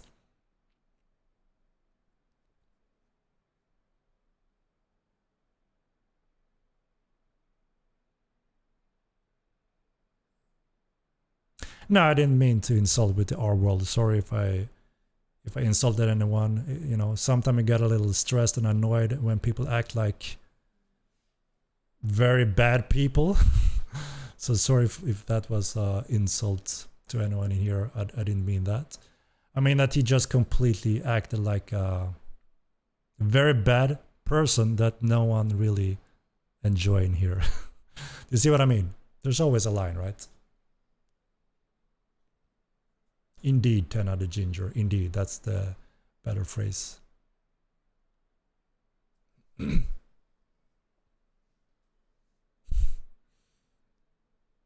Yeah, I talked to Base Hunter. He's not in Sweden. It's always busy with something, but hopefully we'll have some time to jump in during Epic Game release somewhere around there. We'll see. Hopefully, a good old friend. We had a lot of fun back in the old days in Mortal 9-1, so hopefully we'll have some time to join in again. It will be really fun. And great progress on the game over the past year. Great to see. Keep it up. Much love. Thank you, Kay. Thank you very much. We appreciate it here at Star Vault. The team have been working very hard to get the game in a good position to have our re-launch phase with Epic Games and Unreal 5. So we are approaching very exciting times, starting with TC. Yeah, Base Hunter been on and off in EVE as well, I think, for quite a few years. Always hard to find time for long-term MMOs when you also have a lot of other things to attend to, right? But hopefully we'll be back to pay a visit on old friends, and you know, it was quite a while since I met him. We had a lot of fun back in the days. He's a cool guy. Right, I will re-roll it instantly, guys. You don't have to retype the exclamation mark M2 if you're already done. You are in the list. You haven't responded, so I'm rolling it now. So good luck again, guys. Here we go.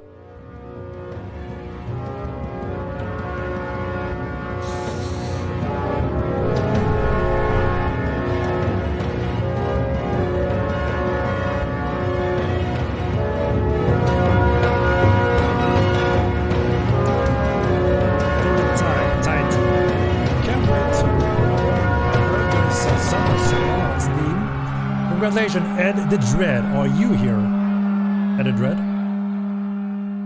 Just a little tips, you know. Yeah, shit. I forgot about the music volume. Sorry about that. Rigged again.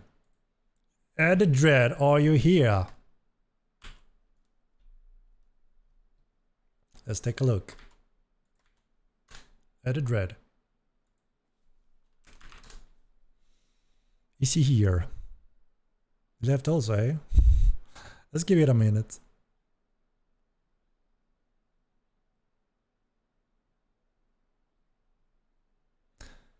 We'll be live. Sorry for the loud music. Luckily you have volume control at least. He is indeed here, Ed the Dread. He responded in time, guys. So he's the lucky winner of today's giveaway. Ed the Dread, let me grab that key for you. 1 moment. Whoop. There you are. Ed the Dread, are you a Mortal 1 veteran or Mortal Line 2 veteran, or more of a new player or completely new? That is the big question.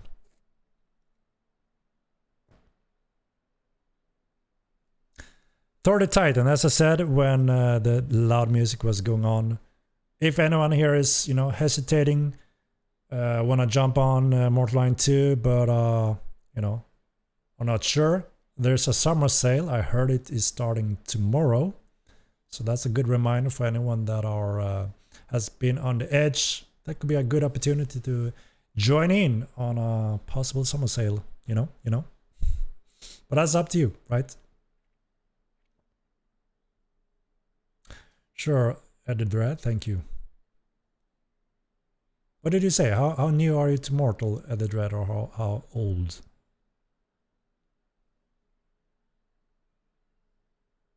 Yeah, Spal. Sorry for. I'm gonna try to find the volume for the giveaway. Yeah. Shit, I see it now. It's on 100% again. I actually lowered it before, but it didn't take. Started with MMO2 launch. Never played MMO1. All right.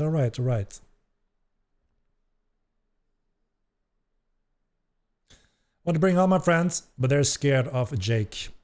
I hear, man. But you know, strength in numbers. It teaches the noobs sometime also, so maybe they're lucky. Thank you so much for giving me the heads up. Yeah, sure.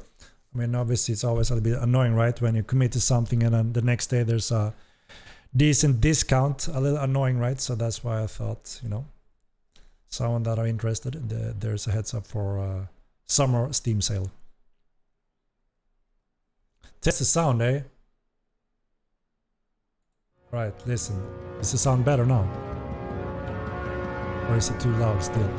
Or is it good? Confirm.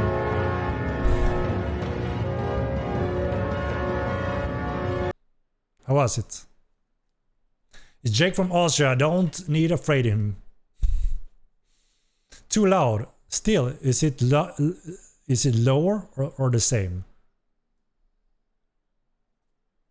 Was it no difference? I will try to put it to 21% then. Listen to this. Is there a difference? Yeah, I hear a difference now, so it should be a difference, right? Is it good now? Just I have it set up for next run. It's lower, right? Is it good? It's perfect. All right. 21% it is. All right, thank you. That one is perfect. All right, great.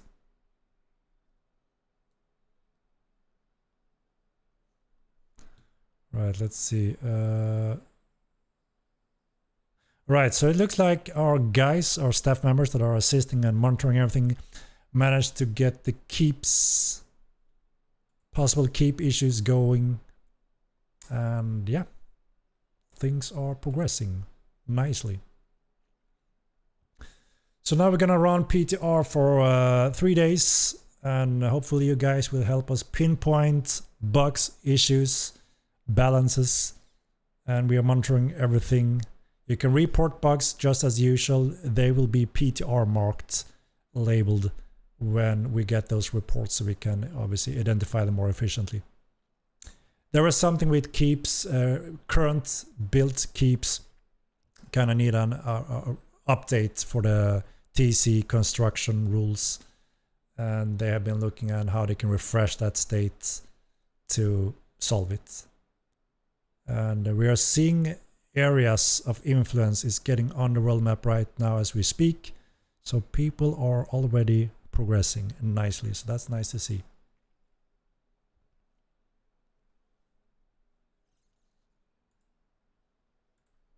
So yeah, so far good. I guess there's the time zone as well, right? When additional groups of people will show up tonight and hopefully help join in. Yeah, man, Elon Musk is fighting Mark Zuckerberg in a cage match. Will you fight another MMO CEO in a cage match too? I mean, that is quite brilliant, right? I mean, who wouldn't watch Elon versus Mark in a cage match? It's brilliant, right? The entire world will watch that. So that would be the most successful pay-per-view event in human history, I believe. Do you agree, guys? That would be sick. So quite event if that happens. They both say, yeah, they're down, but the question is if it's actually gonna happen, right?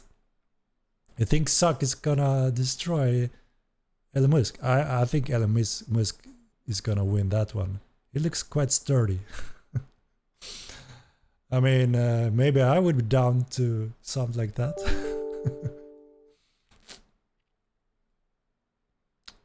Now, the question is if that would ever happen. But quite brilliant event if it would. They would be able to bring in the, you know, resources. Bobby? Who's Bobby?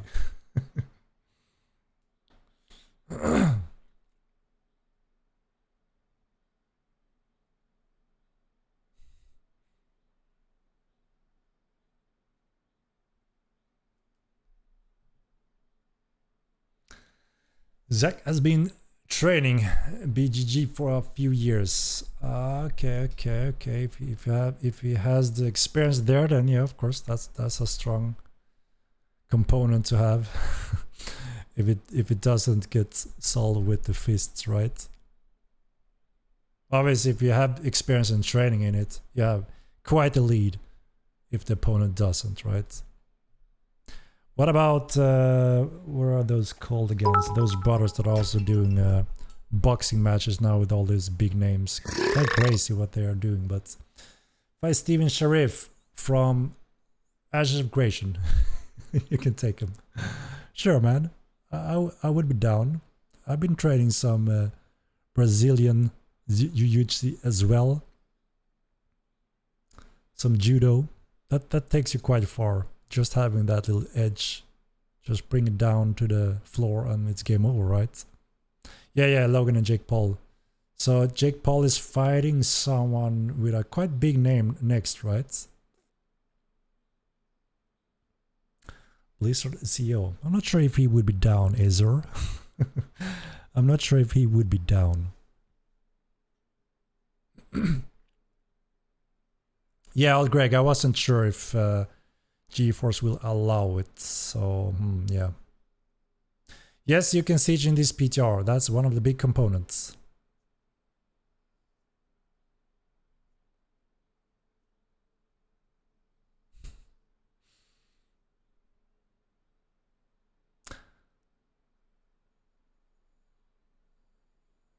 What will be the difficulty of tearing down someone's stronghold? I mean, first of all, you need to prepare enough machineries and resources. And the first step would be to make sure that they don't have high defense values, because then it would be extremely inefficient. So it starts with that component, I would say, and planning and, you know, covering that properly. Because if the vendors wrecks that pipeline of setup down, then it could be stopped already there. Where's that burp sound? It's actually this thing that I'm turning off now. Sorry about that. Right? Should be good. When is the next PTR event? So we haven't officially stated that date. It's been a little bit based on these 3 days now, obviously, but it's not far off. We haven't internally planned, and if something doesn't change that plan, we're going to proceed with PTR quite shortly after this one. We're just going to follow up, obviously, depending on if there's the amount of bugs or issues that may be discovered in this PTR. That's added on that list, obviously. But it's planned for quite short after the first. What do you think of Diablo 4 so far, Henrik? Nexus. So I was a big fan of Diablo 1 and 2. I was very passionate when I heard about Diablo 3. Was extremely disappointed when I got my hands on it because it felt more like I was playing World of Warcraft rather than a Diablo game. Then Path of Exile came to fill those shoes, which was great for the Diablo fans in the world, so they obviously took over. Then Diablo 4 now got released, and obviously again they managed to hype the crap out of the world again because it's Diablo and it's Blizzard, right? I tried very briefly, and again, it feels like halfway, a little bit more towards a little bit like Diablo, but still too far towards World of Warcraft. It's, yeah, how do I explain? It's too much chaos, rainbow, too little focus on the nice step that Diablo brought us, you know, initially. And it's all just running around doing all those quests again all around in the world to get your skills, paragon levels, and so on.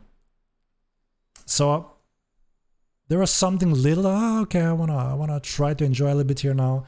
But quickly, after a while, it felt again a little bit like Diablo 3, sadly. So yeah, nothing that really piques my interest, sadly. You know, I'm always looking forward to a good, nice hack and slash game that I felt back in the Diablo 1, 2 era. And I get it more from Path of Exile. And now they already revealed Path of Exile 2, right? So I'm suspecting Path of Exile 2 could be the big Diablo game that people will enjoy more. And of course, they maybe bring a new audience to the Diablo 4 grind that will be happy with that. Obviously, you know, big amount of players, big sales, big marketing, so I'm sure they will still make a good profit on Diablo 4. But yeah, no, it didn't feel like the original Diablo, and it doesn't fill those shoes for me personally. That's my take on Diablo 4. Diablo 1 PlayStation Coupe with a friend was peak Diablo. I mean, first time you got the era of your opponents in Diablo, that was epic, right? Such a golden era of new, fresh experience. So, yeah. No, I'm not too happy about Diablo 4. I have a few friends playing it, and they kind of now slowly feeling the same thing. Isn't really feeling that Diablo feel. And again, that Path of Exile is even a better Diablo clone. And Path of Exile 2 looks really, really nice. I like this style of Path of Exile. The little they've shown already looks much better than Diablo 4, I think. They're a little bit more, I don't know, down to earth, or how do I say it? They're still quite crazy on effects, but I always like that when it doesn't throw out too many rainbows. I like it a little bit more gritty, realistic, believable. You know what I mean. Diablo 4 for me is a nice break from long grind in MMO2. I enjoyed D4 for what it is, a break. I still play MMO2 and will still keep playing. Yeah, I mean, it is quite casual, right? You can jump in and grind some levels and improve your items, and there's always a satisfaction with that part. That's one of the core functions in Diablo, right? It was in the beginning as well.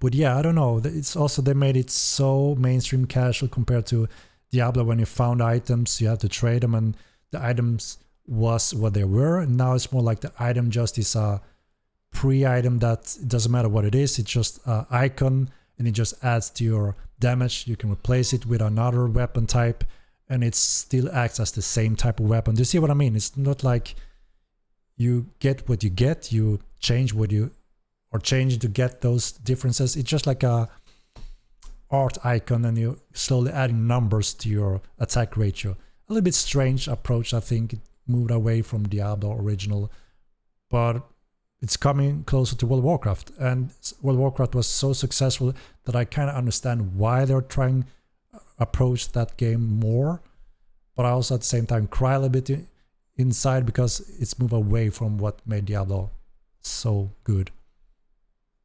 But again, that's just my take on it. But the Exile is going to be dope. But it was all cosmetic and shit. Diablo 4 is pretty good. But I'm level 100 and the game is pretty much dry at this point. Yeah. You know, when you reach your levels and you beat Lilith, and then it's just a grind to get all of the things and, you know, get that max level. And then, yeah, not much more to do after that. So, yeah, I can see that.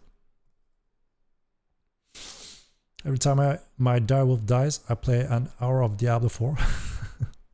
All right. I mean, yeah, it's always nice to have a little, you know, test of something new, right? But yeah, I don't think I will be going back to try it out more. I did crunch through a little bit and took a deep inside look because, like I said, I was a big fan of Diablo 1, and I wanted to see if can it give some of that feeling and experience back again all these years later? But for me, the answer was no, sadly. Diablo 2 Rune World system was perfect mechanic, and they removed it. Yeah, I agree. That's not even true though. You need specific types of weapons. No, what I mean is, so I tried a druid, and you know, it's not like how do I say it? When you do your normal attacks, it all adds from that item. It doesn't matter what it is. Of course, if you want to go axe and there's specific attributes you want from the axes compared to a mace, for instance, and obviously there were some differences there to cater for your build. I fully understand that part, but I mean more is that it all adds up for one and same attack. It doesn't separate the function and what it is. Does that make more sense, what I'm trying to explain here? I mean, in for instance, Mortal 9, when you take a sword, it is that sword, it looks like that sword, it has those attributes, and it does that effect. It doesn't add up with other things. You know, it's a little strange approach, I think, and it's more like World of Warcraft approach rather than Diablo, the original. Resborn Go Necro. I tried them very quickly, all of them, just to see if there's something spectacular, but they kind of, I don't know, they all result in the same rainbow madness eventually. And it's also, you know, if you wanna get all those Paragon level experience to get all that efficiency, you have to run around in entire world, find all those Lilith towers, do, for me, boring quests that I'm not invested in. So again, I'm forced to do things that I'm not interested in. I remember Diablo 1 and 2, I can go straight to the battlefield, to location, and gain my progress and satisfaction. Sure, I can do dungeon runs and what are they called? The rune, what are they called? You know, the thing that you sign up to and you just warp over there and do a dungeon run also. I mean, I can see that part, right? But I'm not sure. I'm not sure. But yeah, I wanted to try it. I wanted to see if get some insight in it and see. Hell Ties, yeah, exactly. I've done some of that also just to see. I mean, sure, there's some cool stuff and good stuff, and I'm a gamer. I always try to see, is there anything really cool here that we could, you know, be inspired by and evolve to fit Mortal in any way? That's obviously a good thing to do, right? As a game developer. So obviously I always try to, you know, try whenever there's something that could be interesting. Just reached the grind in Mortal 2 was a bit more rewarding and not as long. Chopping wood, mine rock, checking empty chest gets a bit monotonous. Yeah, I understand that. I love the resource grinding in games, but I don't enjoy it as much in Mortal 2. Hope you plan to add something more rewarding. Yeah. I mean, one thing is the Prominence, the ever-expanding Prominence that will be utilized for a lot of things in the future. And we actually have a few features that are going to be presented during the upcoming roadmap that you're going to be able to get an insight in. And some of that will add to the ever-infinity expanding, grinding farm in different ways. Because, yeah, there's absolutely importance in that area. So there's always something that feels that you can do to gain and profit and expand on. I fully understand that. That's one of the big things in Diablo, right? So we're actually missing a few of those components that we're going to add. One of the thing is the veteran system. The veteran system going to allow you to, I mean, you could compare it with the Paragon system in Diablo. It's a infinite expanding of specific tiers, and some of that, especially in the beginning, rewards your characters as well. And then we have other fields that's, you know, old name. I've mentioned it before in the past, the Chosen One system that we want to add to the game, where there are different gates and dimension that people can discover and sign up for with their team. And there's the other side could be competing against them, a little bit like, I mean, almost like, what is this game called again? Shit, I always drop the names. You know, the quite popular game that got sued and shut down. What the hell was the name again? Darker Darker, right? Darker. What the hell was the name? Shit, my brain is exhausted. You know which one? Darker, exactly. So there's gonna be a mode where you can sign up as a team and you bring the mount and you choose the mount where you go to this dimension. There are threats, bosses, crazy stuff in this dimension to discover, and you will encounter the other team as a, the final step. So a little bit like that. And then, one side will be successful, and then you go out from the dimension and go back to the Mirland dimension. So there's some cool stuff that I think people will enjoy. Obviously, all depending on what you're looking for. But that will be features added to Mortal eventually. And again, we are very keen on to see when do you want to see these things? Do you want to see it on the upcoming roadmap, on the next one, or the next one? And hopefully we will have a tight, awesome upcoming roadmap where you feel this is exciting stuff, we want it now, and we will make it happen. So yeah, there will absolutely be some of those 10-headed ginger that will hopefully give more joy in expanding, evolving, and participating in these different fields to enjoy the game infinity if you are tired of the normal resource gathering, that is. Dark is the only game I would drop every other game to play, to be honest. It's like PUBG all over. Yeah, I mean, like I said, I looked into that game. It was, a cool game, got popular quickly, and I can see why. And we are actually bringing those components. A lot of that was extremely describing the Chosen One feature that we had planned for years ago. And we're getting it. And since we see how popular it was, maybe the players want it sooner rather than later. So you're going to be able to do those rounds in Mortal when we add that feature. It's like Hellgates from Albion. Yeah, it's a little bit like that as well. And those were also very popular in that game. So absolutely. I wrote some design for that system many years ago and thought that would be a cool thing in the future. And now we see some games are getting close to those functions and they seem to be very popular. People enjoy them. So that may be something we want sooner rather than later.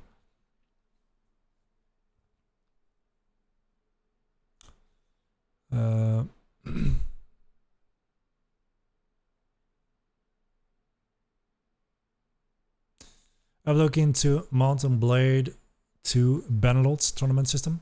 It's MC based at the moment, but will be amazing in Mode 2. I haven't tried Mountain Blade 2. I haven't had the time. I tried obviously the first ones. It was a cool game.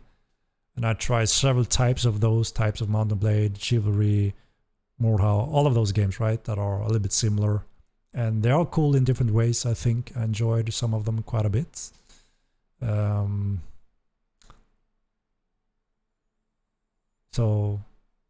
But yeah, I haven't looked into the Banner tournament system, so I don't know exactly how it works.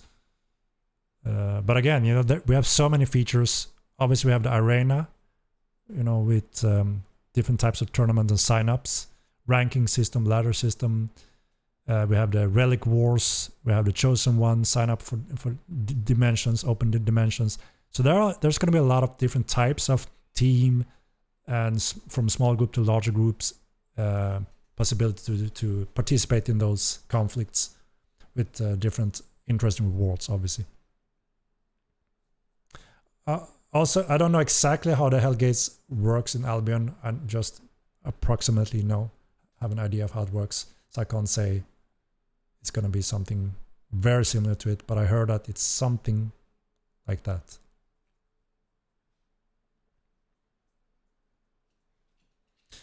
We're not Trabanos, it's like the single closest thing. I haven't had time. I've been extremely busy with Mortal 9. And obviously I can't sacrifice where I'm required for the development by playing other games, But every now and then I try, when there's a moment, I try other random games.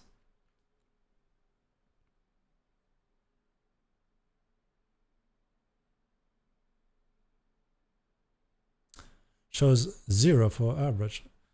I mean, Steam stuff. Yeah, I'm not sure. I mean, there can be some flukes sometime in the Steam chart. As we mentioned, they're not 100% reliable. They're quite off sometime, and sometimes they just bug out when they don't get tick updates and so on. But again, it's an indication that is, you know, showing direction of things. I think it's a good idea. Some of the most fun I've had having this game is friendly war games. Yeah, I mean, when it's equal side and they do their best, you know, that's one thing, right? That can be very fun and engaging. Obviously, real life wars where things matters, you obviously do everything you can to have the victor on your side, right? Which means any rules goes, right? Strength in numbers, whatever that may be. So there will be, I think, a lot of people that may enjoy the more fair sign up, where you know that this is a dimension that only allows 5 souls from each side or something like that. Then obviously you have to pick your teammates wisely, and there's nothing that can engage with your conflicts while you're in that dimension. So I think there's absolutely some interesting components that could add that additional level of, you know, player group fights with specific rule sets, pretty much. Will Mode 2 be available to try out for free to a capped level like MMO1? So we do plan to do a free-to-play version on Haven, a little bit different from Modern 1. So you will not play on Milan free, but you will be able to play on free on Haven as long as you want. And when you feel you're ready to commit, that's when you have to commit with, you know, have a account subscription enabled to play on Milan. So yeah, on Haven, we're going to expand on Haven and hopefully give any new players that are very, you know, unsure, don't know what the game is about, should get a fair chance to get a taste on Haven. And if they like what they are getting, then obviously they can commit and go to Milan.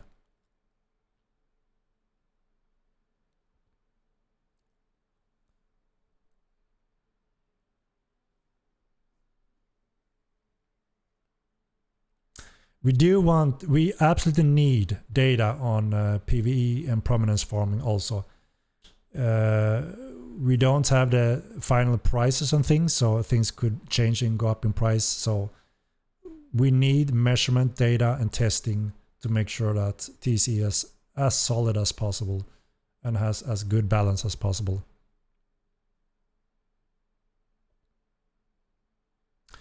When we get breeding, you will be able to train pets also at a cost. So that's going to be an additional option to train your pets.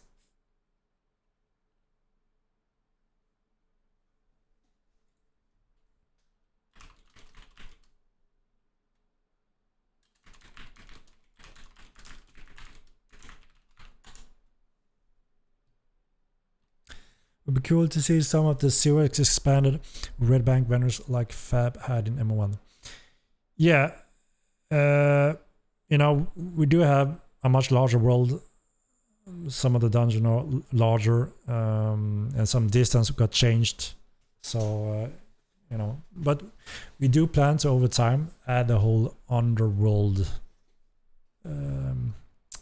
thing. So you will also be able to travel and live under the world. It's supposed to be a huge thing down there. We just open one of the cracks underworld currently, which is known as one of the Kaleno cave, you call it, I think. That's one opening down underworld. That is also why you can build there, because you will be able to live and build under the world as long as there's no specific area that we want to close off from building. When we both foot arch or playstyles, when we add adrenaline special ability system that we are believing to have planned for early on upcoming roadmap, because it's such a big thing where you have additional options to fight and how you play with your styles, that I believe it's a high prioritized thing to have on the table early.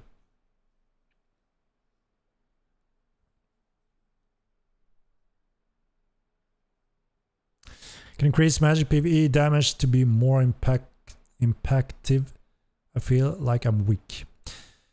We have done session when it comes to lowering creature world magic resistance to make the magic more powerful, and there will also be cases where magic is necessary to be successful, and obviously where it's more inefficient. So there will be more clear roles where you absolutely shine as mages, and are even requirements in specific dungeons and locations. So you will have to rely on those skill sets. There will be more of that and more refined over time. Hi Percy. Are fire arrows in PTR? No, not in PTR1. Henrik, thanks for making the game better. Been enjoying it a lot lately. Awesome to hear, Belak. Awesome to hear.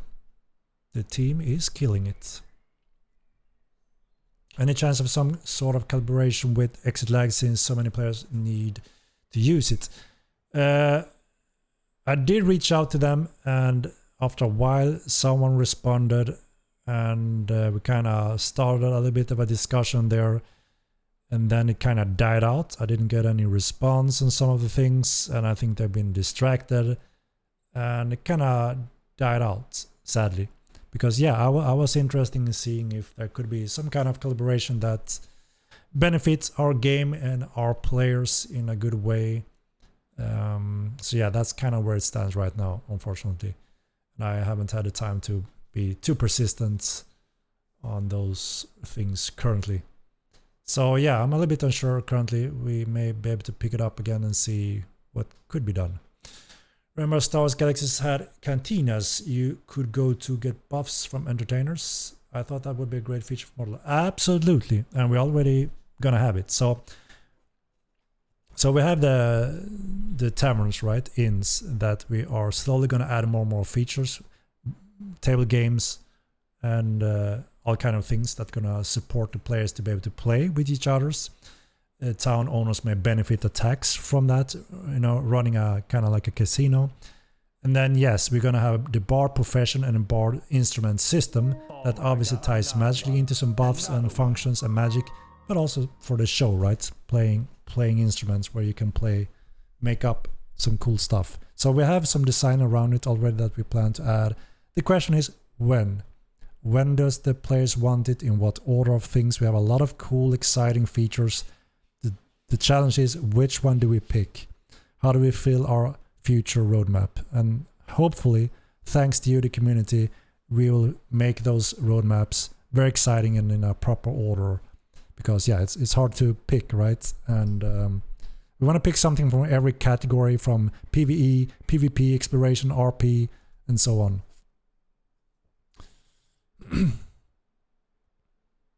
It's gonna need a larger tavern, indeed, but we also want to promote player-run taverns, right? So you can run your services there and also run them successfully. So by attracting player tournaments or whatever that may be, and that should be a fun, casual, cool thing to just enjoy, to take a break from the madness of the world and all the fighting and such. Yeah, Star Wars Galaxies pre-CO was a solid game for sure. I really enjoy that, and we are also very inspired from that game during that era. And you already recognize some of it, like one character account system, but you will also recognize some other features from that game that we are very inspired from. Delta had a great bard, could make and play your own music in the game. Yes, that is correct, Anna. It was awesome when Otto could join in the music. Yes, and Mats are a genius when it comes to making really cool, in-depth systems, one of a kind. I have no doubt that he will create the most epic bard music system ever witnessed in any MMO game, period, when we are fully done with the design. So it's gonna be cool.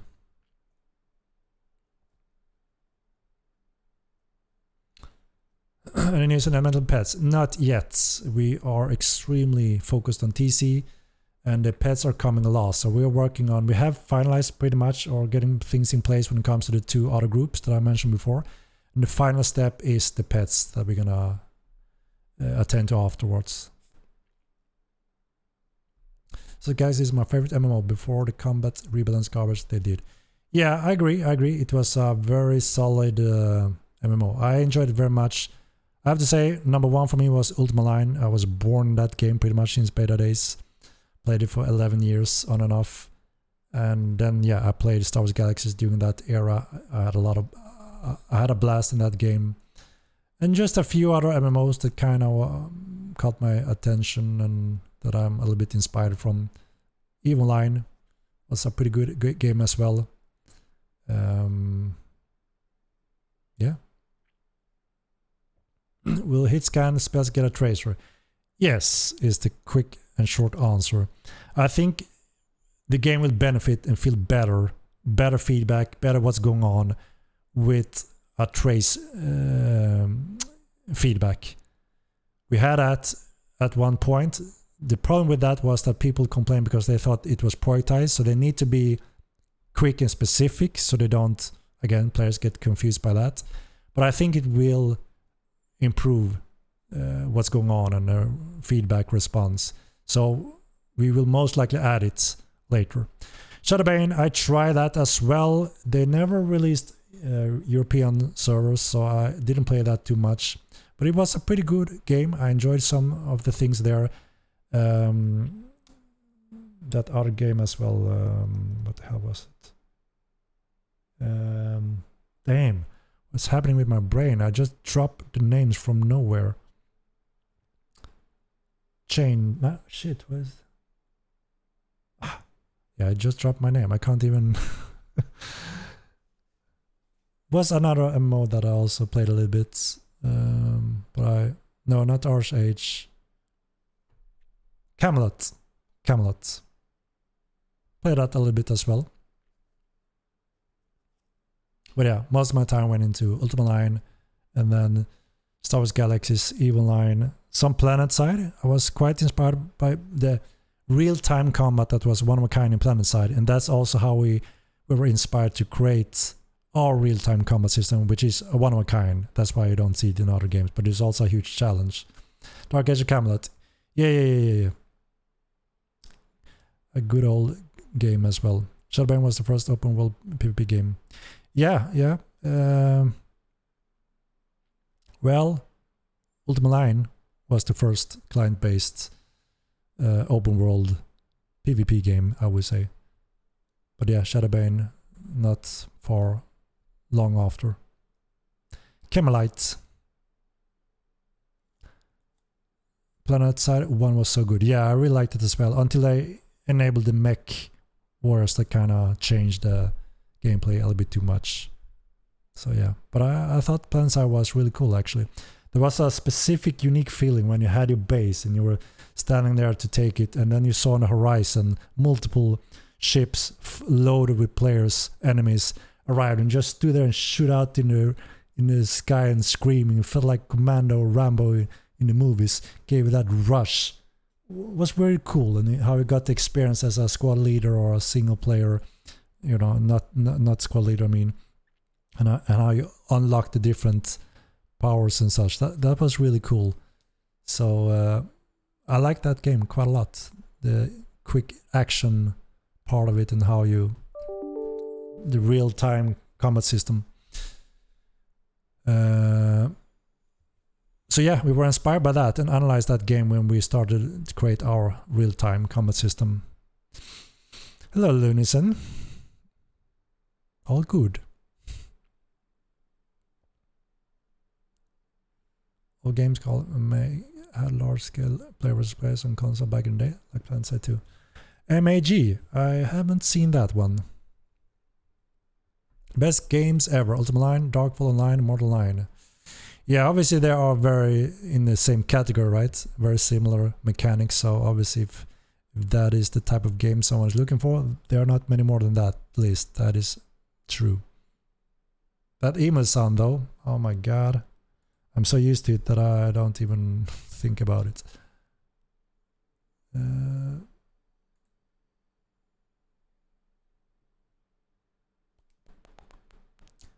I can shut it down for now, guys.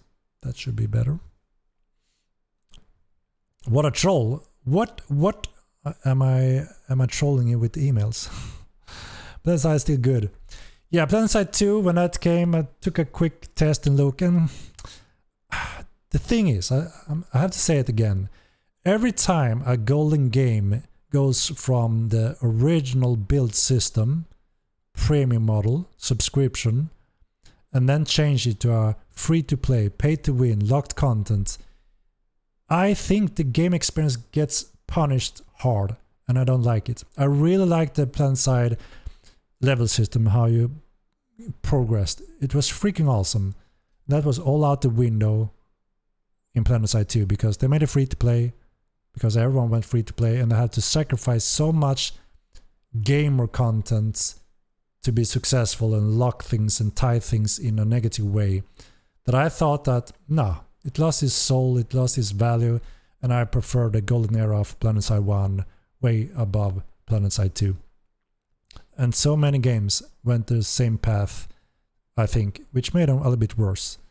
And that is why we need to show the world, the giants, the publisher, that we need to put Mortal 9 2 on the world map, and we don't want to sacrifice that experience for the player's sake by having a clear, simple subscription model and don't sacrifice anything of that. And I really hope I'm right that we have sufficient players to support that game experience so we can have that still in the game industry and offer that in future games also, and don't sacrifice any shit.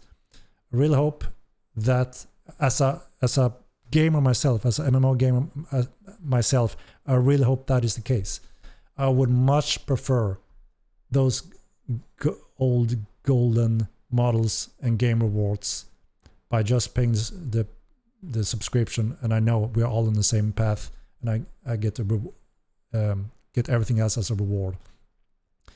Because you know what's going to happen when things are locked, pay to win, rainbow dresses, sparks, you know, to make the money.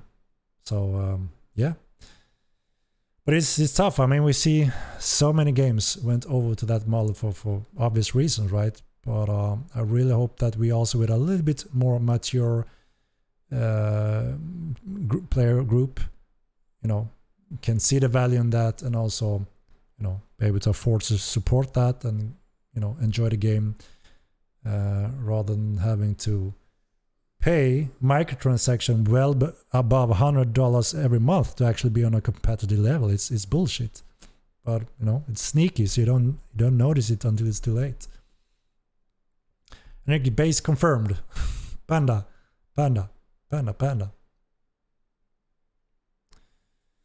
You being CEO of a game company gives me hope for the future, considering how corporate everything has become. Rennie Dan, yeah, I fully agree, and you know, that's always been a concern for me personally. When I'm scouting the game market, you know, as I said, I'm a pure gamer, and I really like, obviously, sandbox MMOs. I always monitor the market to see if there's anything that catches my interest. And every time I see slow indication of free-to-play, pay-to-win stuff, I know that the gaming model is designed to have you pay regularly to enjoy the game, or you know, expand your character or evolve the game experience in a normal rate, and it forces me to pay more than those $14 a month. And I don't like when that sacrifices so much tie content, lock content, and so on. So, and yeah, I just hope that I'm not alone, that we can have more options on the market, and that we can get those games so we can pay for them and fully enjoy them. But maybe I'm old school, you know? I mean, we get a lot of young people show up here excited about the game. Why is it not free to play? I would play it if it was. I mean, we fully understand it. Why? Because it's become a very standardized business model. But those that are competitive in those games pay more than $14 a month as a average. So when you analyze the business model, you actually get more of a rip-off as a gamer rather than what you get in return. It's designed that way, right? To be more successful money-wise. And if we only get a few thousands of players supporting this game, enjoying this game, we can quickly grow and be even more successful. We don't need millions of players that many of these giants does. That is the reason why they can't risk it. They have to go casual. They have to disable PvP. They have to do these models to not minimize the risks and get the return. It's, you know, it's straight business and understandable when they analyze it. And also the CEOs and board leaders are usually the type people that doesn't have that much usually knowledge in games, so they just want to see the numbers, right? We have a mix of that experience in Star Wars, which makes us unique, and we can actually decide what we think could be the best for this type of game, and hopefully have a steady growth. And you know, if we can reach those close to those numbers that Ultima Online had, EVE Online, that is in the same category, you know, we can become very successful and also show the industry market that, you know, this is a model and types of game that the players want, and that could give us more options. So it's good for all us MMO sandbox lovers out there. So yeah, it's gonna be exciting.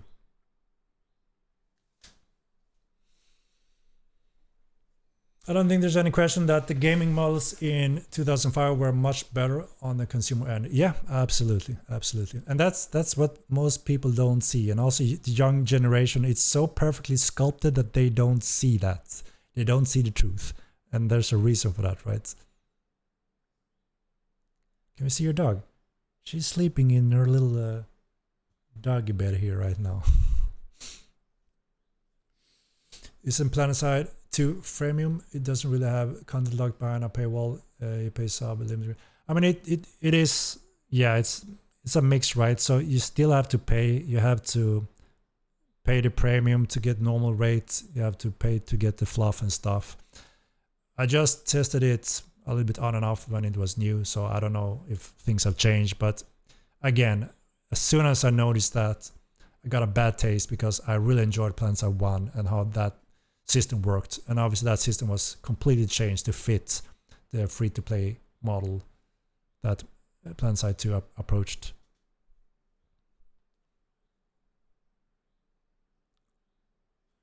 Can we have both test and prod instanced installed? You can make a copy of the current install to have them separate, so you could have them both, yes, if you fiddle around with that. Are people getting 50k clay to get supply towers blueprints?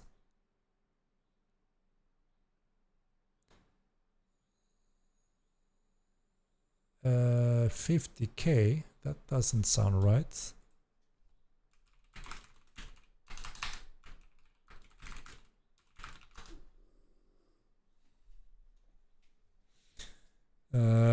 No, the rest of the elementism is not on the TC patch. We didn't want to make it too chaotic.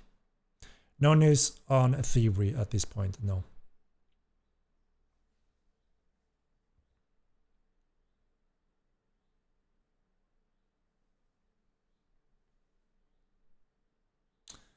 I don't think you could play the PTR with GeForce Now. I think someone else confirmed it. Yeah, old Greg. It was old Greg. I'm not sure exactly how you would do it. So yeah, if you find any progress, I'm sure there are some people that would like to know as well. I'm not sure at this point.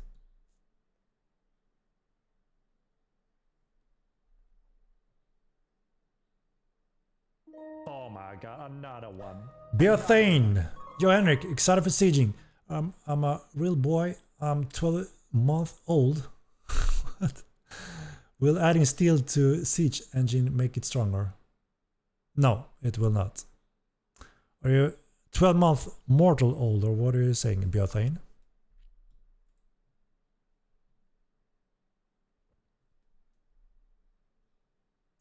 Thank you for the subscription.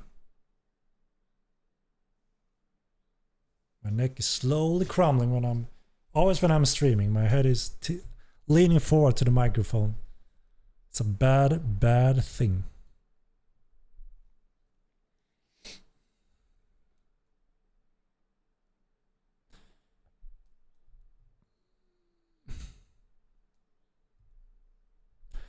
Still with it and excited for TC. Last time I turned on one of these streams was at launch when the server issues happened. How are we looking these days? Gusts Welcome back, and indeed we had some insane chaos during Steam launch. Today we have greatly improved pretty much everything from network to gameplay to polish to So obviously we have the capacity under a much better control. We have beaten world records with large battles ever seen without network sweating at all. Only thing that was sweating was client's FPS, and that's something we're optimizing as well now for Epic Unreal 5. So I would say greatly improved if you ask the majority of our player base, and we are just launching the PTR TC test that people are participating in, helping us to refine, and we will do 2 additional PTR tests before we push it live. So yeah, give it a shot. Ezekiel, will there be anything new besides TC coming with or before TC, or is all focused to have TC be the next content patch? Next live patch will be TC. Everything that you get to explore in PTR is what you're getting in the live patch shortly after PTR3. There's the usual bug fixes and polish as well, along with the new TC systems. But that is the main focus. Yes, we want to make sure we deliver it good and well and balanced before moving on. Yeah, sorry about that. We're actually on the... We have done a giveaway, so there's no more giveaway today. And yeah. Awesome, sounds like a good time to jump back in, for sure, for sure. I mean, I think live server has a little bit less population now because a lot of people are busy on the test server testing TC. So it depends what you want to do. Do you want to explore more without as much danger? Try things out on live. That's a good opportunity for those. Or if you want to try out TC sieging and building cities and all that crazy stuff, then we have the PTR server that is running for 3 days. It ends on Friday. I'm not sure if we're gonna... I don't think we're gonna reset things for next PTR, and I'm not sure if we're gonna... I don't think we need to take a new copy from the live, because everything you have done in TC on TC could be persistent for the next PTR, so you can continue that work. And I think that could be beneficial also if you gain a lot of prominence and such. So I think it will remain as it is if we don't absolutely need to do something specific or wipe or whatever it may be. Why is everything so expensive? Why not lower the cost? It is lowered, and we may have to increase quite a lot for when we go live. I mean, obviously Rome wasn't built in a day, right? If you want to build a kingdom, a city with all kind of services and such, it's nothing that you should be doing in one day. You know, sure, if you are a huge army and you crunch the crap out of it day and night, sure, you know, you're gonna progress more quickly. So it all depends on how much time you commit, obviously, and how many are, right? But it's meant to be, you know, some effort to build a city, obviously. Great time to fish. Greetings, dear Henrik. Can you tell me something about special hits for weapons? Will action points be used to learn special attacks? Best regards. So what we're looking at is an adrenaline system that allows you to build these stats when you pass damage and get damage. And that means we can actually promote player skills over a Zerg, because if you get hit more by a Zerg, you gain more of this adrenaline rush, which means you can utilize that to your advantage against the Zerg. In short, hope that makes sense what I'm trying to explain. So by getting a lot of damage, you will gain more. So if you fight outnumbered, you will gain more of these abilities or stat or whatever you're going to call it, right? Adrenaline. So you're going to be able to utilize those to perform those special abilities and moves. And you may also be able to use them to get different buffs, like when you get a hit and you get a real pure adrenaline rush, and you have that for a moment until you calm down again, right? So that is in short what we're looking at when it comes to our special ability moves for all weapon groups and types. So it adds another depth of level when it comes to PvP, dueling and such. You can engage in other ways rather than just, you know, the classic way today when you disguise, parry counter, feint. You will have additional options and tools to your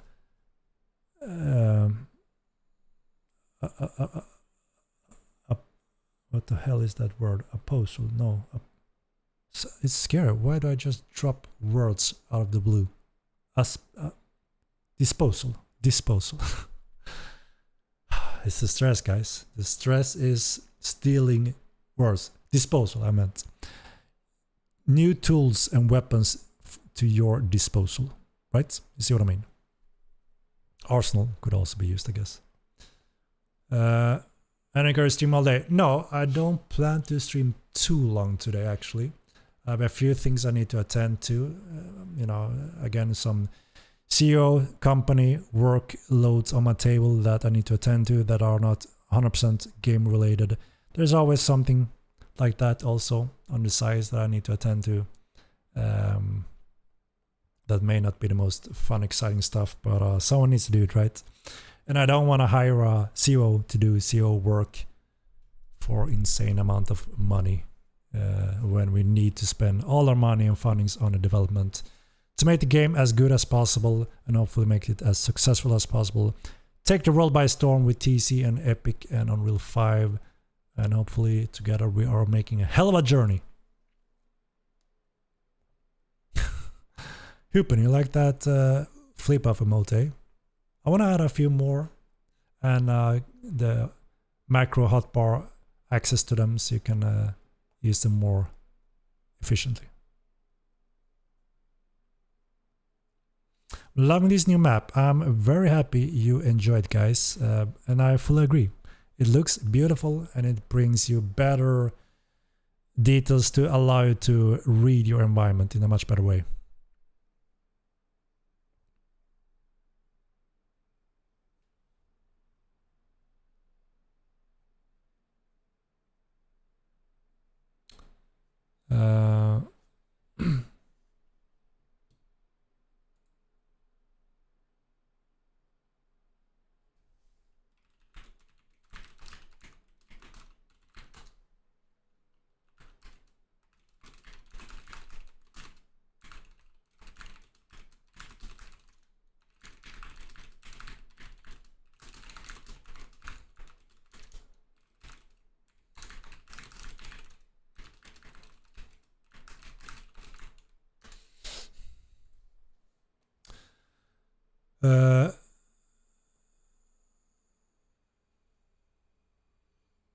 Yeah, Luminarch, that's another good quality of life suggestion, and obviously that list can grow very quickly. There's always room for stuff like that to make it more convenient for the players, and over time we will most likely get more of those.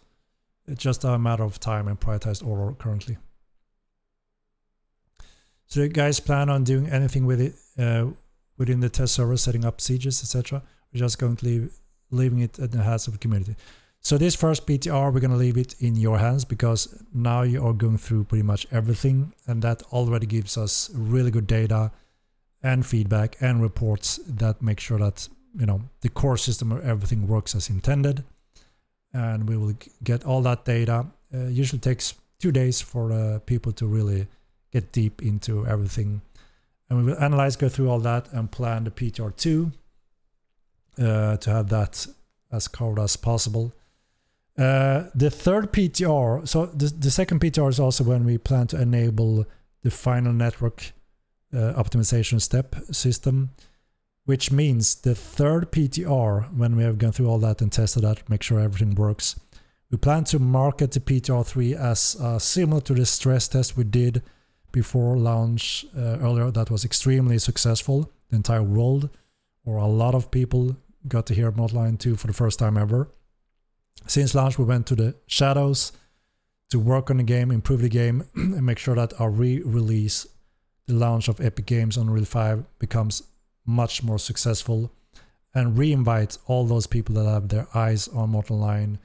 So I think it's suitable to do a PTR3 stress test. Maybe MMORPG.com will also have a second opportunity to stress test their servers that we actually managed to crash due to the high demand when we did the stress test over a year ago. That could be a good way for us to really test the overall network capacity as well, on top of TC refinement, right? So that is currently how our plan is looking, and we're going to announce the PTR2 and PTR3 dates shortly or soon, as long as nothing critical or major forces us to rearrange that plan a little bit. But so far, so good.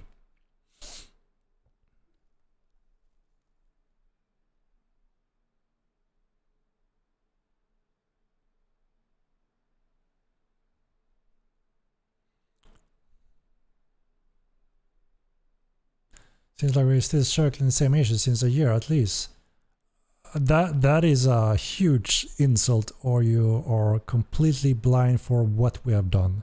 And that is a thing. A lot of people, oh great, new patch, oh great, and then oh they finally fixed that 1-year-old bug, great, and then they move on quickly like that's not happened. And it's a thing that kind of kills the developers, because it's like, well, okay, it just went unheard of, and we finally solved those major issues such as network, large-scale battles, draw range, view range, all those golden gems that made the game day-night better. Was like, oh, cool, and appreciated the first days, and then, well, now we have this other little bug or something else. That is understandable, and that's something that happens. But saying that, nothing happened since launch that is a big slap. Because I would say it's a day-night difference. It's not even comparable. Thousands of % better, improved from network to all kind of stuff. But it's, we understand it, and we obviously don't take the hit, right? We don't blame you or anything. We understand why, right? So we just have to take it. Unreal 5 is after TC.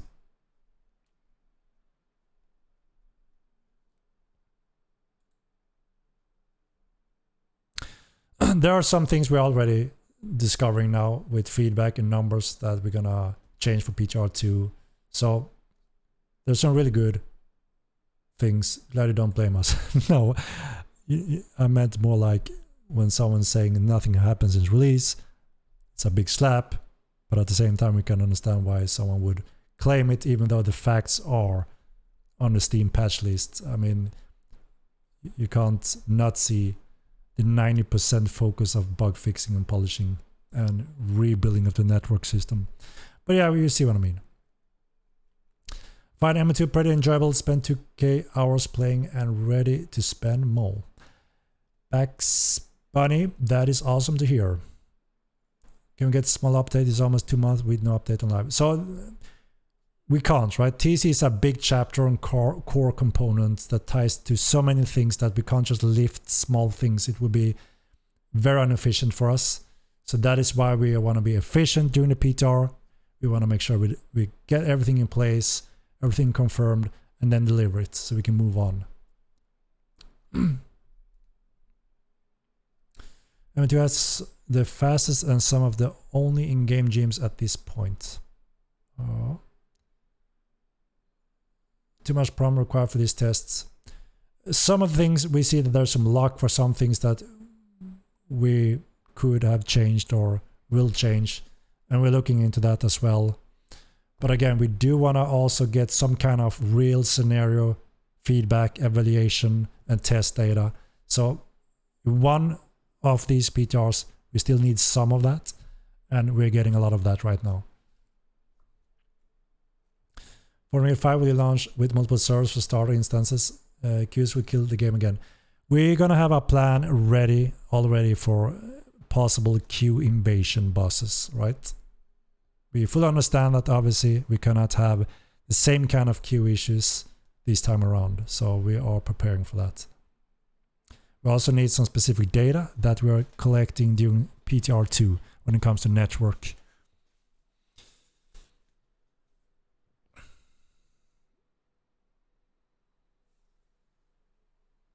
Doing a great job. You're adding so much content for such a small team. Sure, the game has issues, but this is one of the best games for hardcore PvP.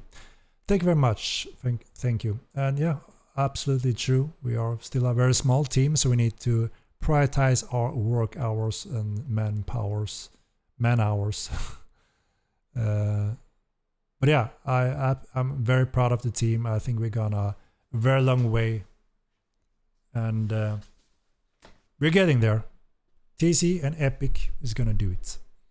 Do you read what I'm saying? The issues aren't going away. Just look at the taming, for example. Most pets are not viable. No pets, armor pet abilities, anything except the fact that the pet takes damage, deals real damage, and needs improvement. You've been talking about things here and what I've been done with the department. Think it's something everyone is enjoying. Is gonna play Tamer for TC because pets are so great. Being killed within seconds, literally. Those are real issues. Yeah, I read what you wrote and I still respond what I respond. I can't make everyone happy and I can't magically do the little, that I don't have those gem power to fix everything, balance everything to everyone's pleasement level. Everyone can't be 100% happy with all the balance, all the different focus we do. That's just how it is. I wish we were 50 more developers so we could cover more areas simultaneously. But currently we need to kind of release the game, start marketing and start subscription for that to be a chance. Of course, there are issues and we will attend to them as soon as we can with the resources we have. It's incredible how much they did the last year. It's awesome. The team have been doing insane amount of work, inhuman amount in many aspects and areas, and I'm very proud of their commitment and work. And we will see the results, starting with TC and delivering with Epic. Climbs the wall of text. Rap god.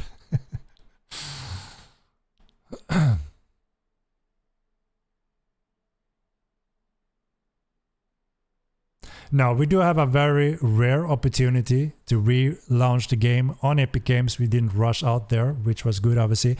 We stopped all marketing. We've been in the shadows. And I think that's, obviously for the better of the game. To make sure that we get things in position. We get the core. We fix the new player experience issues. Polish the game. Get those infinite loop that people have been asking for. Game content. And deliver Unreal 5. One of the first... probably the world's first MMO, large-scale MMO on Unreal 5.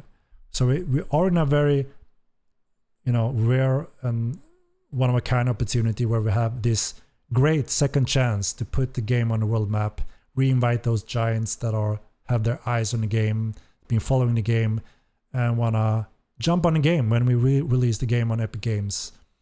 So obviously we're going to make 100% use of this opportunity, right? Because that can help us greatly to reach out to new numbers. And since we went into the shadows, everything stopped, right? When it comes to reaching out to new players for I think for the better, because we want to make sure the game is as ready as possible when we re-invite influx of new players, so they have a much higher chance of enjoying it and also becoming a long-term player. So yeah, we have a good opportunity to make that launch as good as possible we can.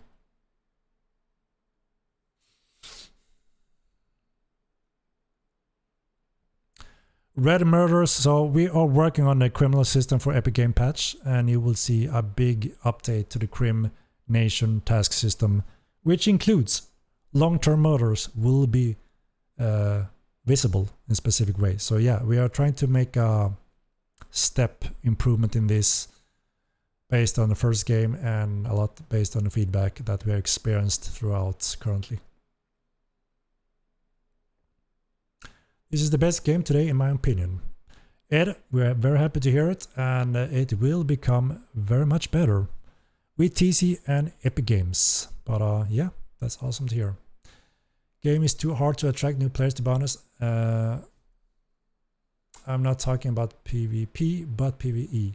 Yeah, and that's you know, like I said, what we identified. How does a new player experience our game? What do they do, and what makes them stop playing the game, and what's make those that continue playing become a more player? We've identified that, mapped it out, and we're gonna work very hard on that for Epic Game Patch, so it will be much more enjoyable, easier, understandable, and hopefully have a high efficiency change on that ratio when it comes to new players discovering and getting into the game. At the same time, we don't want to completely dumb down the game, right? We don't want it to be out to run throughout the world, question marks, you know, storyline. We don't want to go WoW, right? Or, you know, something like that. We still want to make sure we keep the core and essence of this game. But of course, we need to make sure that the new player at least give it a fair chance to understand it, get into it, and learn what it's all about, and adapt to the dangers, the threats, and where it's more demanding for the players in a better way, right? We're not listed on Epic Games because we're not releasing it yet, right? We're going to be listed on Epic Games when we do the Epic Game release later this year. So that's after TC. So everything is prepared for Epic Games. We are approved. We've gone through the whole process with Epic Games. We have a really good relationship with Epic Games. And it's all on our hands now. When we are ready to put it live there and deliver the Unreal 5 Epic patch, that's when it will launch on Epic Games platform as well. Anime. Yeah, we don't have anime. We are believable, gritty, realistic approach instead. Epic release won't change much. What the fuck? Are you many players that you have already used Epic, Ubisoft, and Steam launchers? If I would see the game on Epic, I'll review there. I will check it on Steam, and that is rough at the moment. So there's a few components that I think you're not considering. So we analyzed and talked to Epic what we're expecting, what other games have done going from Steam to Epic launch. And there are some very exciting, impressive steps and numbers that we are expecting based on that data. And if that is just half correct and accurate, we are in a very exciting position already there. Epic Games platform is growing faster than Steam platform for many reasons, and also a lot of developers want to use Epic Games platform for there's very improved API systems, their payment systems, support systems, and also royalty share. Very, very attractive for the entire world. So that's why it's rapidly growing and players are following. We also, like I said, identified what are the main issues with our current game, what are the main issues for new players, and we're addressing those heavily to make sure that we have done everything we can. Then we can never convince a player that hates first person, that hates full loot, full PvP, those kind of components, to maybe 100% enjoy Mortal Line. That's never going to be a thing, right? But the plan is to those that are, you know, like this type of game, which there's a few million players out there that are enjoying this type of game with these rule sets. And as long as we can reach out to all those over the coming years, we're happy. We are zero marketing. We are in the shadows, and we are still rapidly, you know, have a steady flow of new players, but we see the new players where they get stuck. Like I mentioned, we identify that. So that's why we don't want to market the game anymore. So with the new launch of the game on Epic Game platform, that we are going to reach out a few 100,000 players that may be very interesting in getting the game and play the game. We have world largest influencers, YouTubers. You may know some of those names that are heavily waiting on our re-release because they didn't want to go into the game and go through the chaos and madness we had during the Steam release. So they paused it, which we were all very happy about. So they're going to give that a new approach, a new experience with the re-release. We're going to be the first game in the world running on Unreal Engine 5 as it looks right now, if no one else is beating us before that, and it doesn't look like that's the case so far. We also have a few other trump cards in our pockets that we're going to shock the world with when it's time. That whole picture is gonna start sales. It's gonna start interest, awareness of the game. And if just a fraction of those players we reach out to enjoy the game, we're gonna be very successful. We're gonna grow, and that's all we are aiming for, and that we are happy for. So I hope that kind of fills some gaps of your statement that I don't really agree with entirely, because you're missing a lot of important components to the whole picture that what Epic Game actually means for us. It's not just a release on a new platform, it's so much more. The games we help, we will have an influx of players. Those players that don't stick with the game like this will eventually fall off, and the remaining players where this game reminds them of games like EO or Star Wars Galaxy will stick around, and we will have a good population on the server. 100%. I mean, there's a few 100,000 players that are hardcore fans of Ultima Online, Star Wars Galaxies, EVE Online, Rust, Tarkov, all those type of games that they love those features that they will also find in Mortal Online. Those communities together are a few millions, you know. And what we noticed during the stress test was that we were shocked. We saw so many casual random players that never heard about Mortal Online and said, holy shit, Mortal Online is a force to reckon with. This is exciting, it's fresh as fuck, and it's gonna be a big thing, you know. Take your time, do it right. And we've been in the shadows to take our time and do it right. I'm gonna take that step, and hopefully all those players reaching out, those thousands of players that really surprised us, I hope they are right, and I believe they are right. And we saw that indication during the stress test. We just need to pick up there again with our improved game in a better state. And we can make it happen together, guys. We have all high confidence that we have a golden opportunity. And if we do this just remotely right, we have the, you know, the sky's the limit over time.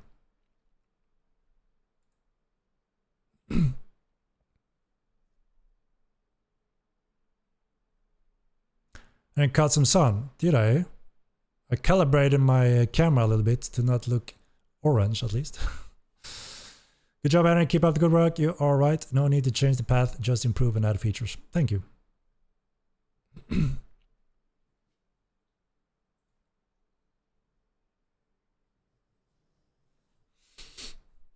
I mean, sure, still Steam is probably the most popular option for most gamers, but Epic is very rapidly growing for many good reasons. It's a solid platform, they have some solid games, solid contracts and deals with developers, so if it continues this pace, it's, you know, it's gonna be a big component for the gaming platforms. But yeah, that's an option for the players, right? Obviously they are marketing their platform heavily, and that shows they have the resources.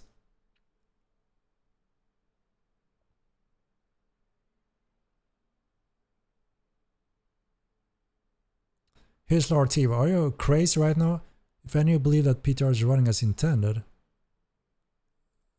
who are you? Here's Lord TV. Crazy man.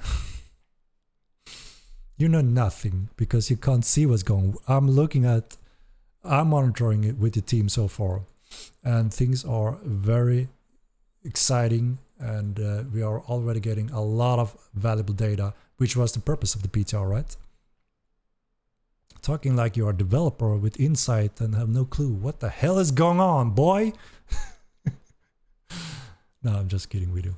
I'm sure you see what's happening on the PTR. Will you do marketing when you launch on Epic? Yeah, so that's the thing, right? We paused all marketing during Steam release. So we are in the shadows pretty much. No one hears about the game for reasons that we believe is good.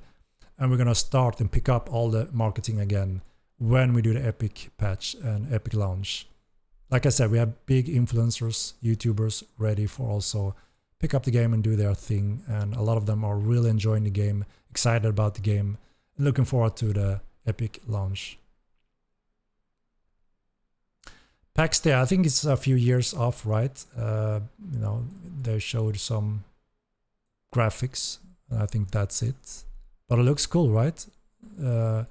Was it some developers from EVE Online, or what was it? I don't remember. But yeah, you know, maybe become a cool game eventually, cool MMO. The game will 100% grow. Pack stays 5+ years out. Yeah, I think it's a few years for sure. Always takes longer also than what anyone expects, including if you're Amazon or Blizzard.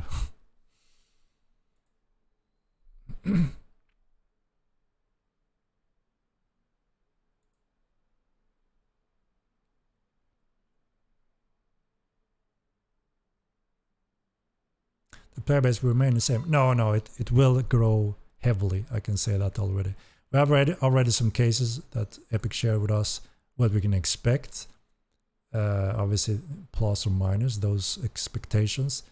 But we are in the shadows, no marketing, and that's it. When we do marketing, go viral and release it on that platform, we're absolutely going to grow. That's just a fact.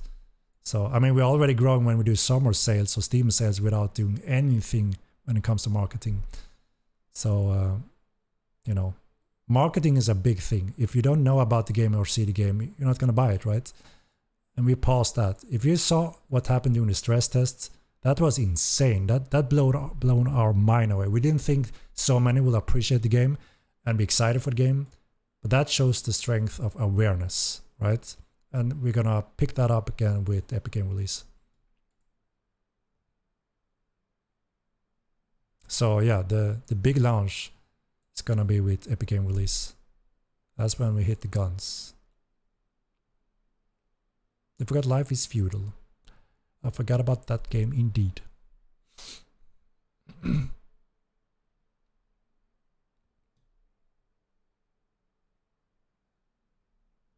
Yes, dual weapons is a combat group that we plan to add eventually. How many employees does Star Wars has? We are around 40 developers in total, so yeah, a very small company compared to most other MMO developers out there.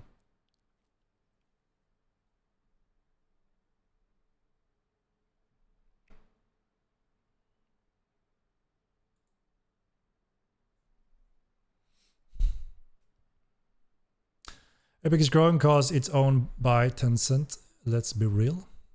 I mean, Tencent is one of the biggest giants in the world that has their fingers in a lot of game companies in the world, including Epic Games.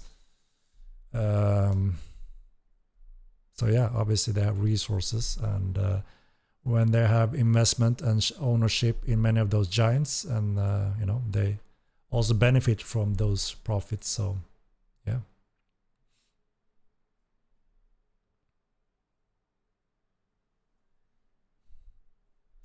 Shout out to the GMs, they have really helped out a lot in a speedy manner.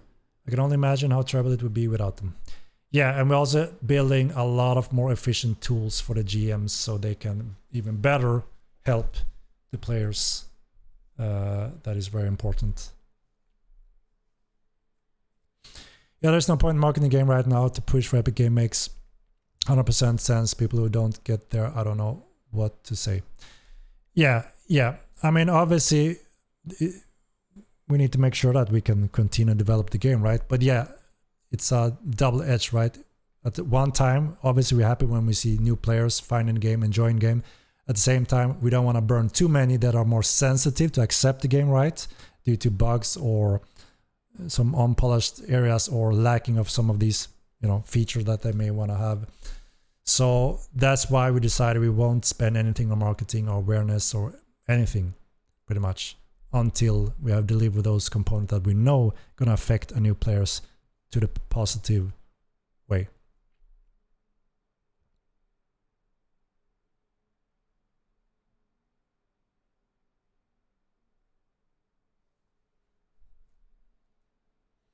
More bosses. There are going to be more bosses, yes. And invasions. The game grows a lot, will it grow the map? We will expand the world with additional continents so we can support more players, yes.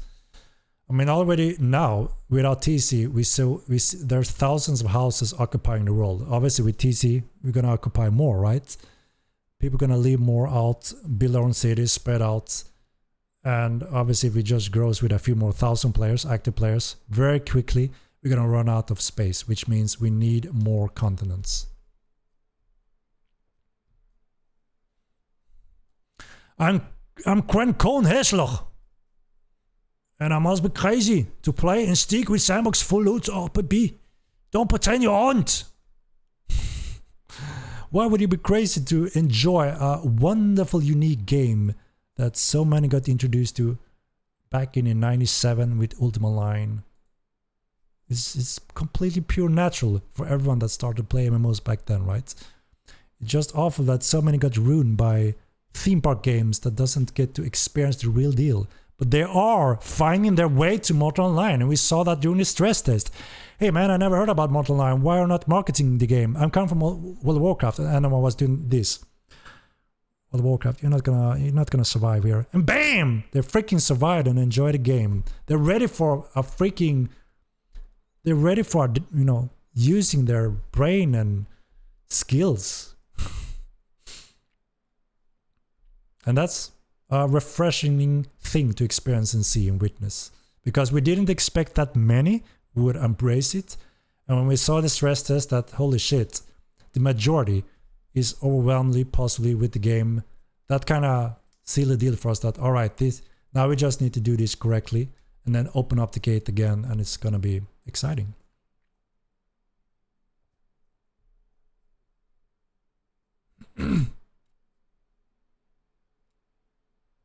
Yeah, Tencent only owns a portion in Epic. They do that in a lot of big companies. They own a big portion in many companies. Clever tactic. If they own everything, they're gonna benefit from everything. So like your other player hater, and since you don't understand anything, just be silent. Hesler, come on man. I'm pulling your leg a little bit, you know. I don't hate anyone. Oh, yes, I hate one type of players, and that is cheaters, okay? I hate those because they are throwing crap at our company, at our game, and at our players. And I like all our players that can be civil, you know. That's all. I don't hate you, Haslo TV. Come on, man. I know you're the hater. I heard you. I know you have a lot of hate, but that's fine. I understand it. It's okay. Game is amazing, Henrik. Really enjoy the journey. Excited for the future.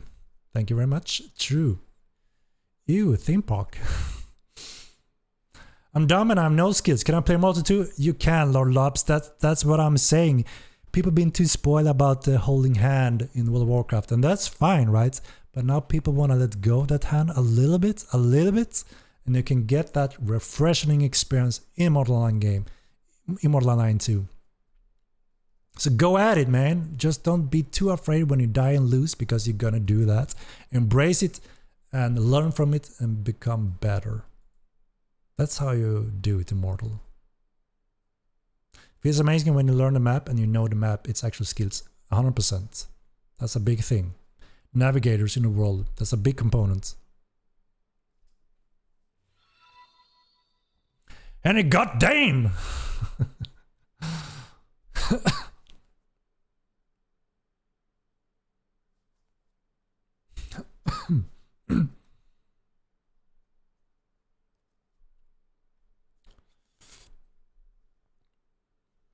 I don't even hate him. I think he needs help. Who? Heslo.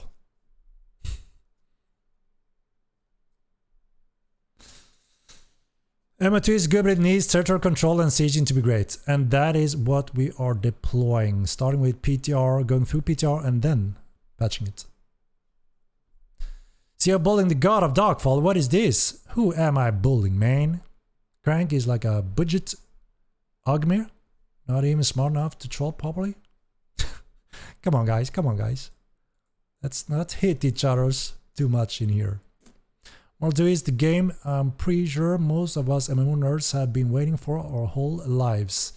Riz, I hear you, man. I hear you. I've been waiting for a game like Mortal Line 2 since Ultima Line. There's nothing else, and there won't be anything else until we show it can be successful and exciting for many players over time.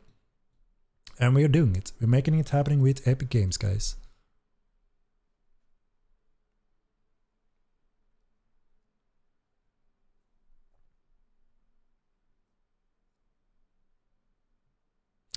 The way you level up in Modern Line is knowing how to survive, finding out that route to take on the map, what guilds to trust, best tactics to take out enemies, etc. Yeah, and I mean, there are a lot of games that are extremely popular that have the root core systems similar to Modern Line, like Rust, Tarkov. There are seller games that have a huge audience, and many of those found the game during the stress test, and they felt straight at home. They don't see it more like World of Warcraft. They saw it like, you have to survive, you can steal, you can lose, but you can quite easily recover those lost items, create them yourself or buy them from other players, trade and so on. Ultima had multiple clothing pieces you could dye, and we will have clothings that you will dye also soon enough. But yeah, they had a cool dye system and 2D overlapping clothing armor that makes it a little bit easier to do overlapping systems rather than having it in 3D, which is a completely nightmare. That's why we haven't gone that route.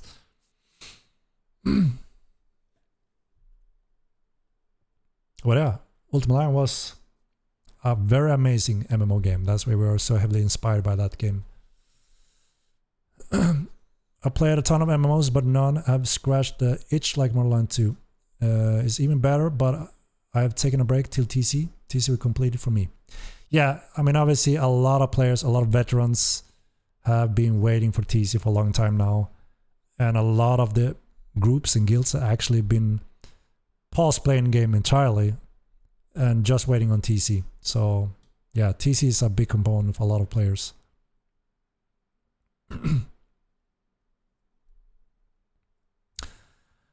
I produce finest bully content, flexing my 8-pack while smoking the finest Shiva. My highlights really feature Henrik. They are hilarious and they are insane like Modern Line 2, and its communities are a good representation. I hear you, Hessler TV. I hear you, man.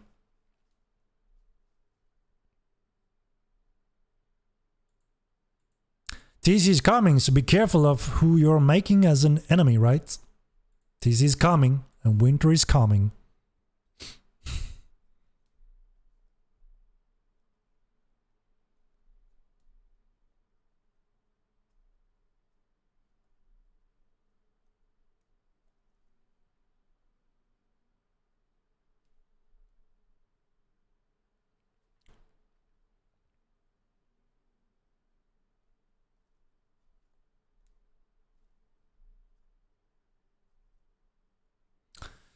Keep going, Henrik. You guys got this. We are absolutely 100% committed, and we are finally getting the fruits of the hard work. So absolutely, absolutely. And I want to, again, take the opportunity to thank you guys to be part of the journey and having the patience for us to work hard to finally deliver those components that you have been asking for. And, sorry about the delay and sorry about the madness and chaos that happened during release. We learned a lot from it, and we are absolutely not giving up. Quite the opposite. It motivates us even harder to see that opportunity with so much interest in the game during the stress test. We are very excited to get back to that era. What are the big plans, Henrik? The Raposa. The big plans is to deliver TC after the PTR successfully, and then deliver Unreal 5 epic games with all the shenanigans that we have presented to become along with that, and then take over the sandbox MMO world with you guys. That is the big plan.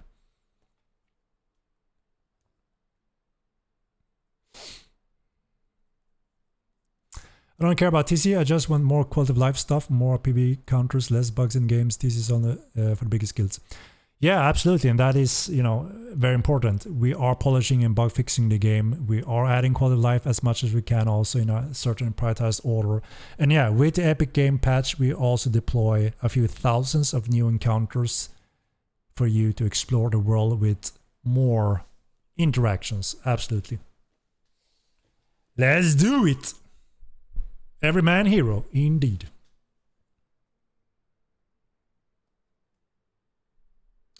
Just a quick one. If you think about going to Epic, what will happen to our accounts? Can I spend a lot of money?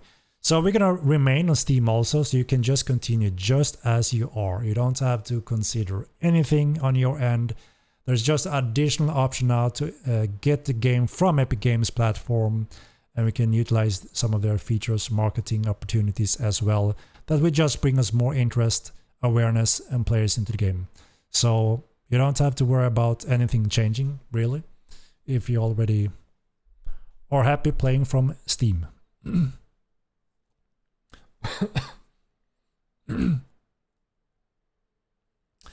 Subscription will be made from our website when we enable subscription after when we commit to the Epic Game release phase.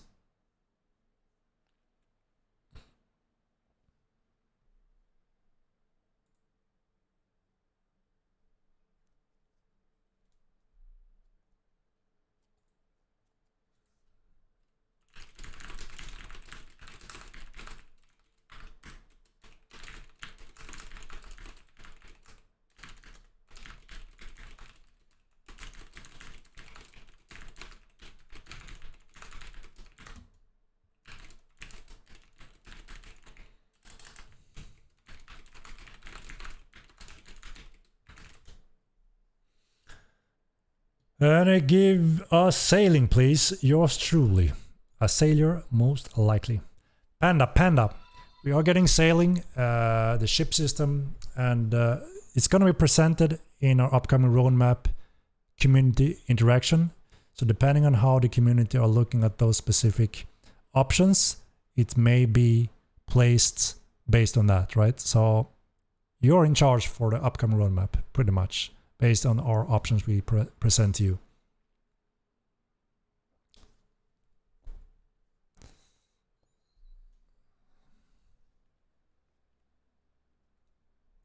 Most players come out of Haven to serve this new map to show horse locations because they are exploring loose.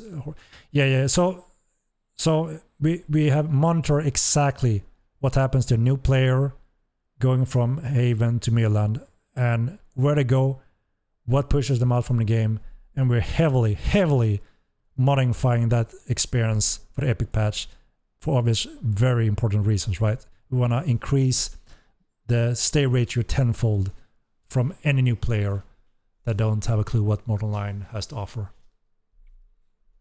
How's the progress on wagons and carts? So we're getting one very important component for that system with the siege machines that you're getting now. So it's progressing via that system. We are not going to have a fully wagon system for the TC release. Only the bags for the big animals and the mobile siege machines that does enable some of those function for the wagon system. So you're still going to have a quite robust options to transport heavy goods using the camperons, for instance. So I can't say exactly when we are ready with the final steps with the wagons at this point.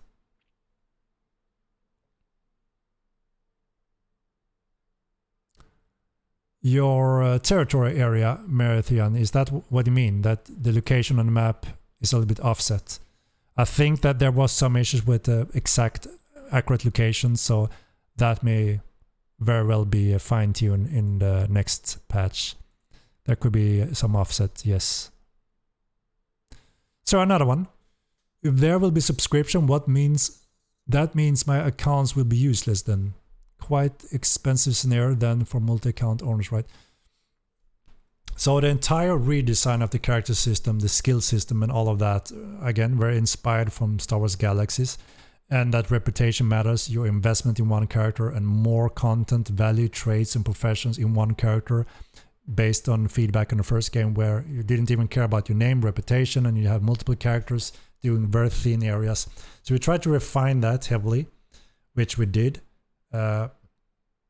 So the design is that the casual player will commit to one character, trade and interact with the world, which is a big component in the game, rather than be self-dependent, never trade or interact. That is something we're trying to promote. So that is why we don't see initially any additional characters on one account. But there will always be more hardcore players, more invested, that want to do more things and don't mind getting additional accounts, you know, that's impossible to prevent. Just sharing the design view that we're planning, or what the intention is behind it and why we did these changes. With that said, we still have a system we call the Diva system. That's an old design we have in place that allows a sibling on account to possibly be created, still sharing specific things and reputation and so on, so you can't easily just bypass that. But currently that's nothing we have time to focus on or go through and see if that could fit or work or anything like that. So, but I just want to mention it, that there's a system design behind that. But again, we're not going to have time to touch that. Currently we are focused on TC, bug fixing, and Epic Game Unreal 5, those steps.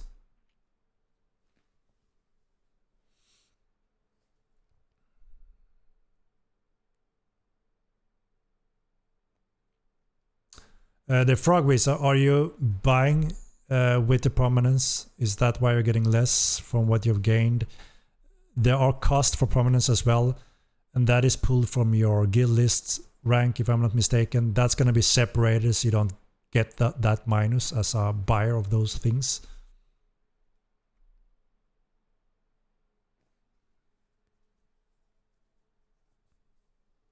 Silicon Smoke, yeah, very obvious reason. We want people to be able to enjoy the game, build houses and live from their houses and invest in those. Building a house and using the house and enjoy the different and upcoming features in a house is a very large thing for a lot of players, from casual to hardcore players. If you don't have the opportunity to have some kind of security or indication of when you don't have security anymore, no one gonna use it, build it, or play with it, and we're cutting a huge feature from the game. So that's why we need to be extremely careful about how easy it is to destroy a random house in the world, how easy it is to break into a house and harass and kill players just for the fun of it, because trust me, there are those players that think that is fun, even though they're not benefiting from it. People would do those kind of things, right? You know what I mean. We have all kind of players in our game. So it's our job, obviously, to make sure that all players can enjoy the game. We have a growing player base, growing population, rather than the opposite. So sometime everyone won't agree with those decisions that it should be even more easy to grief and destroy and kill and remove players. You know, we understand that there may be players that vote towards that, and there are those that vote the opposite. And we're trying to follow the red line for Mortal Online. It's still one of the absolute most hardcore game, free open world, full PvP, full loot in general. That is, you know, the golden rules. But there needs to be some incentive and feature that also players can use and enjoy without being bullied out within a day when they committed 2 weeks of hard work to build a house or something. So that's part of the whole impossible balance to get perfect, but we are trying our best to explain these steps and deliver those steps so people can choose by themselves if they want to commit to the game or not.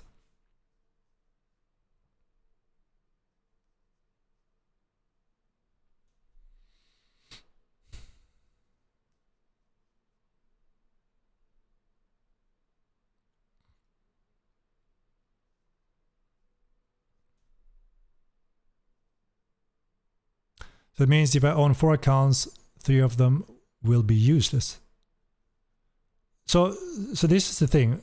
I did mention, right, that one of the big things we want to promote is player trade and player interaction. So what I read from your statement here is that you want to be self-sufficient or you feel useless.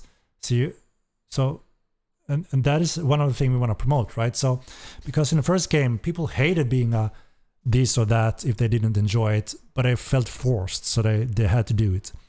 We also had a small population, so they were even more forced. Now with a healthy broker market system, more players, you can focus on what you enjoy and just skip and ignore the rest. You don't have to be those crafters or whatever that may be, and trade and interact instead, rather than feel forced to make your own characters to supply your own.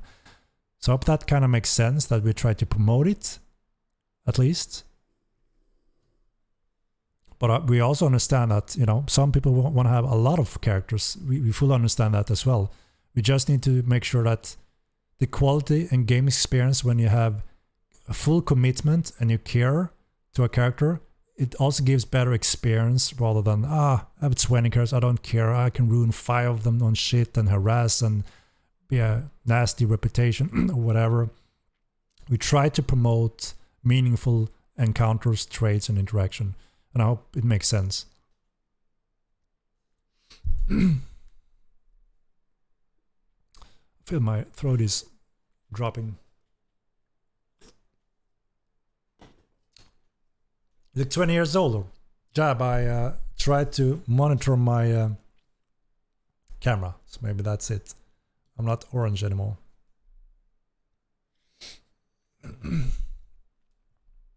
In person, I look younger than I am if you ask the random people, so it must be the filter then.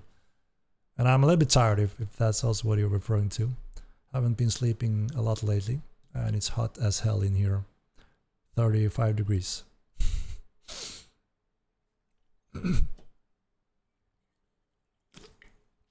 And I'm 2 hours overdue on my planned stream as well. Chilling with you guys. But thank you for your nice comment, Jab. Hi, Halt the Viking.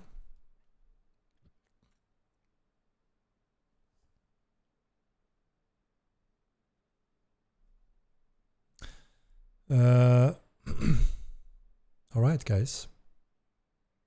We're still monitoring and following everything, making sure that everything is working as intended, following up on all the feedback and the data we're collecting. But so far, so good. We're getting a lot of TC being constructed as we speak, so that is awesome to see.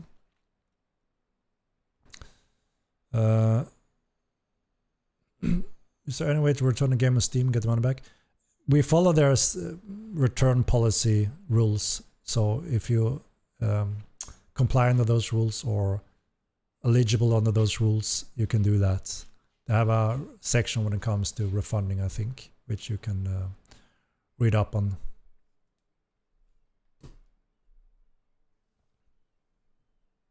New map looks great. Awesome to hear.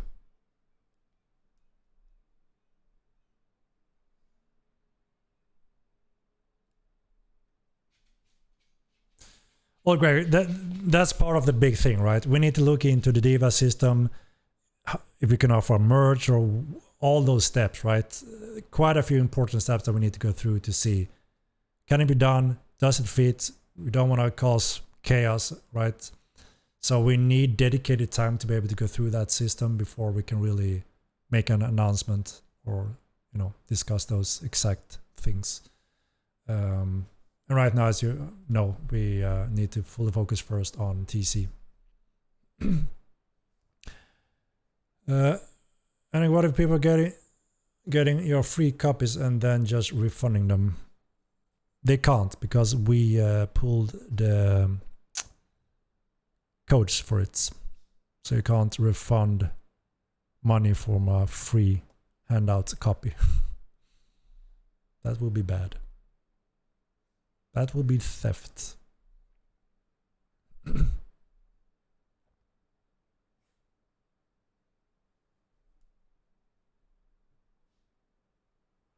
mean, there's so much tying to TC. This is the first TC pack with the entire core system, the trading, the entire building and sieging system.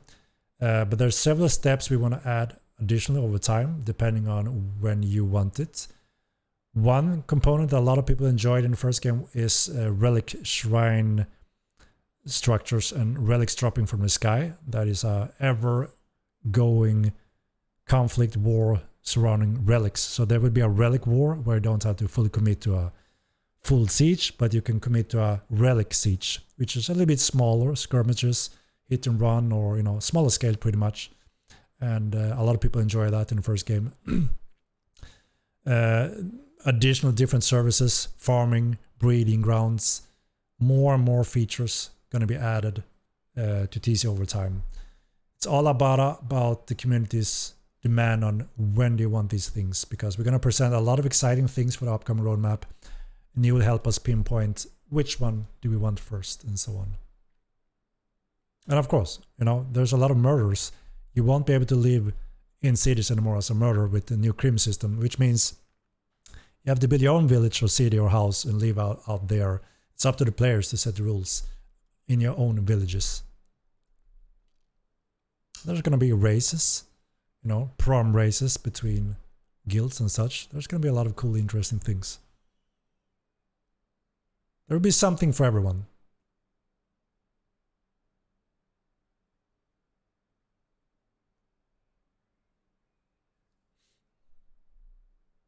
Testing clay farming? No, we're testing a prom system. It's a huge, huge system.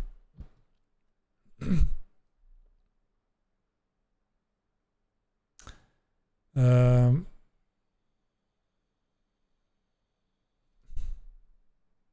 yeah, we know it's a highly sensitive topic from a lot of people when it comes to multiple characters. We're fully aware of that. We have all the feedback, right?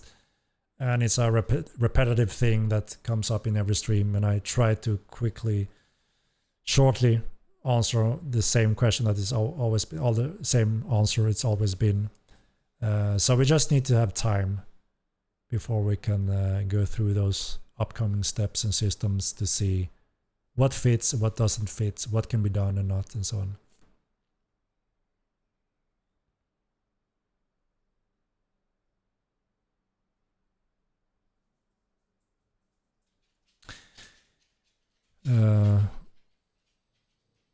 All right, guys. I think this is my cue. 4 hours. I'm a little exhausted today. Apparently, I look 20 years older than I used to. Doesn't sound too well. So I guess this is my cue then, guys. So far, so good. We're getting expansion after expansion for TC, so that's awesome to see. And we're collecting everything, we gather everything. And I'm not sure how we prepare, update, next patch and step. If we are collecting everything for PTR2, that is quite close already. We don't plan to wait too long. Or if it's something very critical we need to address it directly or so. It's something I need to go through with the team now when we're starting to collecting all the data. But very much thank you all for participating, because that's going to help us deliver TC in an efficient, more polished way, no doubt. Thanks to you guys. Don't do it. One character is a cool thing, and I agree with you. Why, if people want to? Yeah, it's a double-edged sword, right? There will always be people on both sides for the obvious reasons, right? So it's one of those things. Doesn't matter where we go. There are always going to be some people not entirely happy or, you know, going for that. So it's the same thing with a lot of things and balance and so on. There's always a lot of those in these types of games, right? But yeah, anyway, thank you very much for joining in this earlier stream and already participating in PTR TC test, fully ongoing. And we see more and more people joining in on PTRs. That's awesome. Let's see. Shall we do a little raid today, guys? I can do a little raid. Let's do the quick vote and you will help me decide. Do you have a way of seeing who is the most prominent so far? Yes. And we're looking to do some leaderboards where you can share some of that for world dominance and power. You know, there's some cool stuff that a lot of people think is a fun, cool thing to show your awesomeness, you know, stuff like that. So there's a few things we want to expand on and add in upcoming PTR. Let me do a little quick poll here.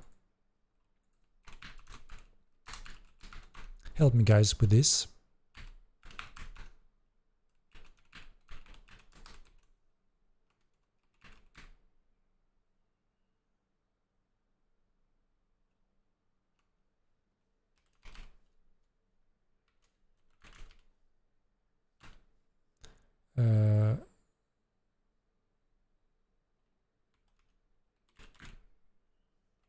All right, 2 minutes.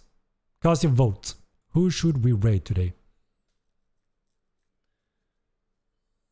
We're at 30k already. That is quick achievement. Quick achievement.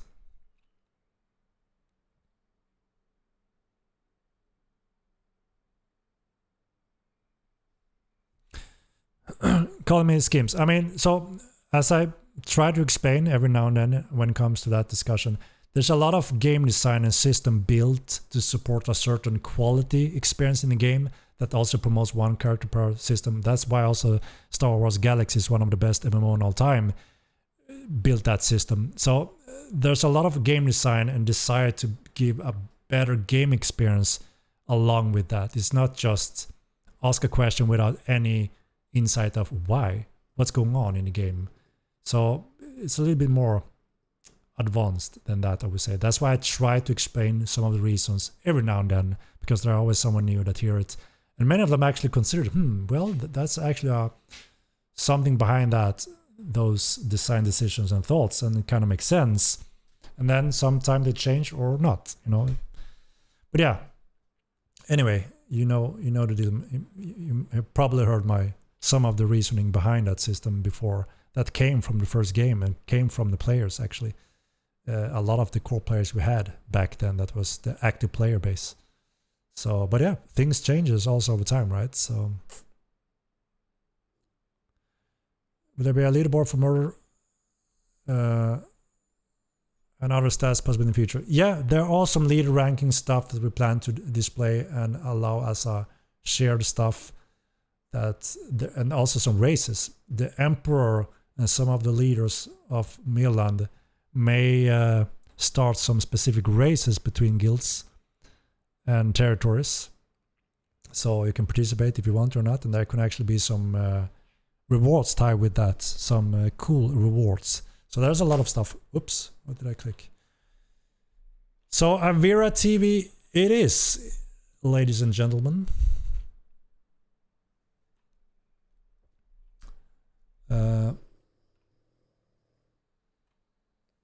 But when you got 6 magic schools alone, won't we need more? So that's the thing, Shadow Knight. There will be over 12 magic schools. There will be over 12 combat groups eventually. There will be over 12 of everything and more over time. So sure, you may want to be tempted in completely change your build and skill sets. That's also why we build the skills to be changeable. But yeah, we can obviously discuss all those areas for a very long time in depth, right? But there's obviously a lot of thoughts behind all the design decision and why some things are why they are. And sometimes many people don't think about it at first, but the deeper we go, the more sense a lot of it has, right? But yeah, anyway, I don't want to dilute the stream any further today. It's been a great stream and it's been a great start so far. A lot of people is busy on PTR right now and are already going with the TC construction and features. So that's awesome to see.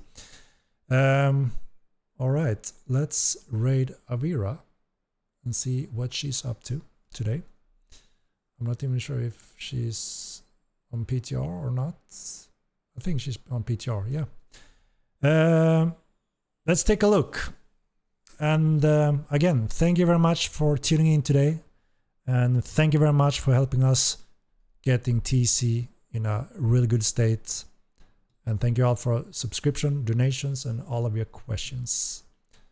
And let's raid Avira. All right. I wish you a great evening.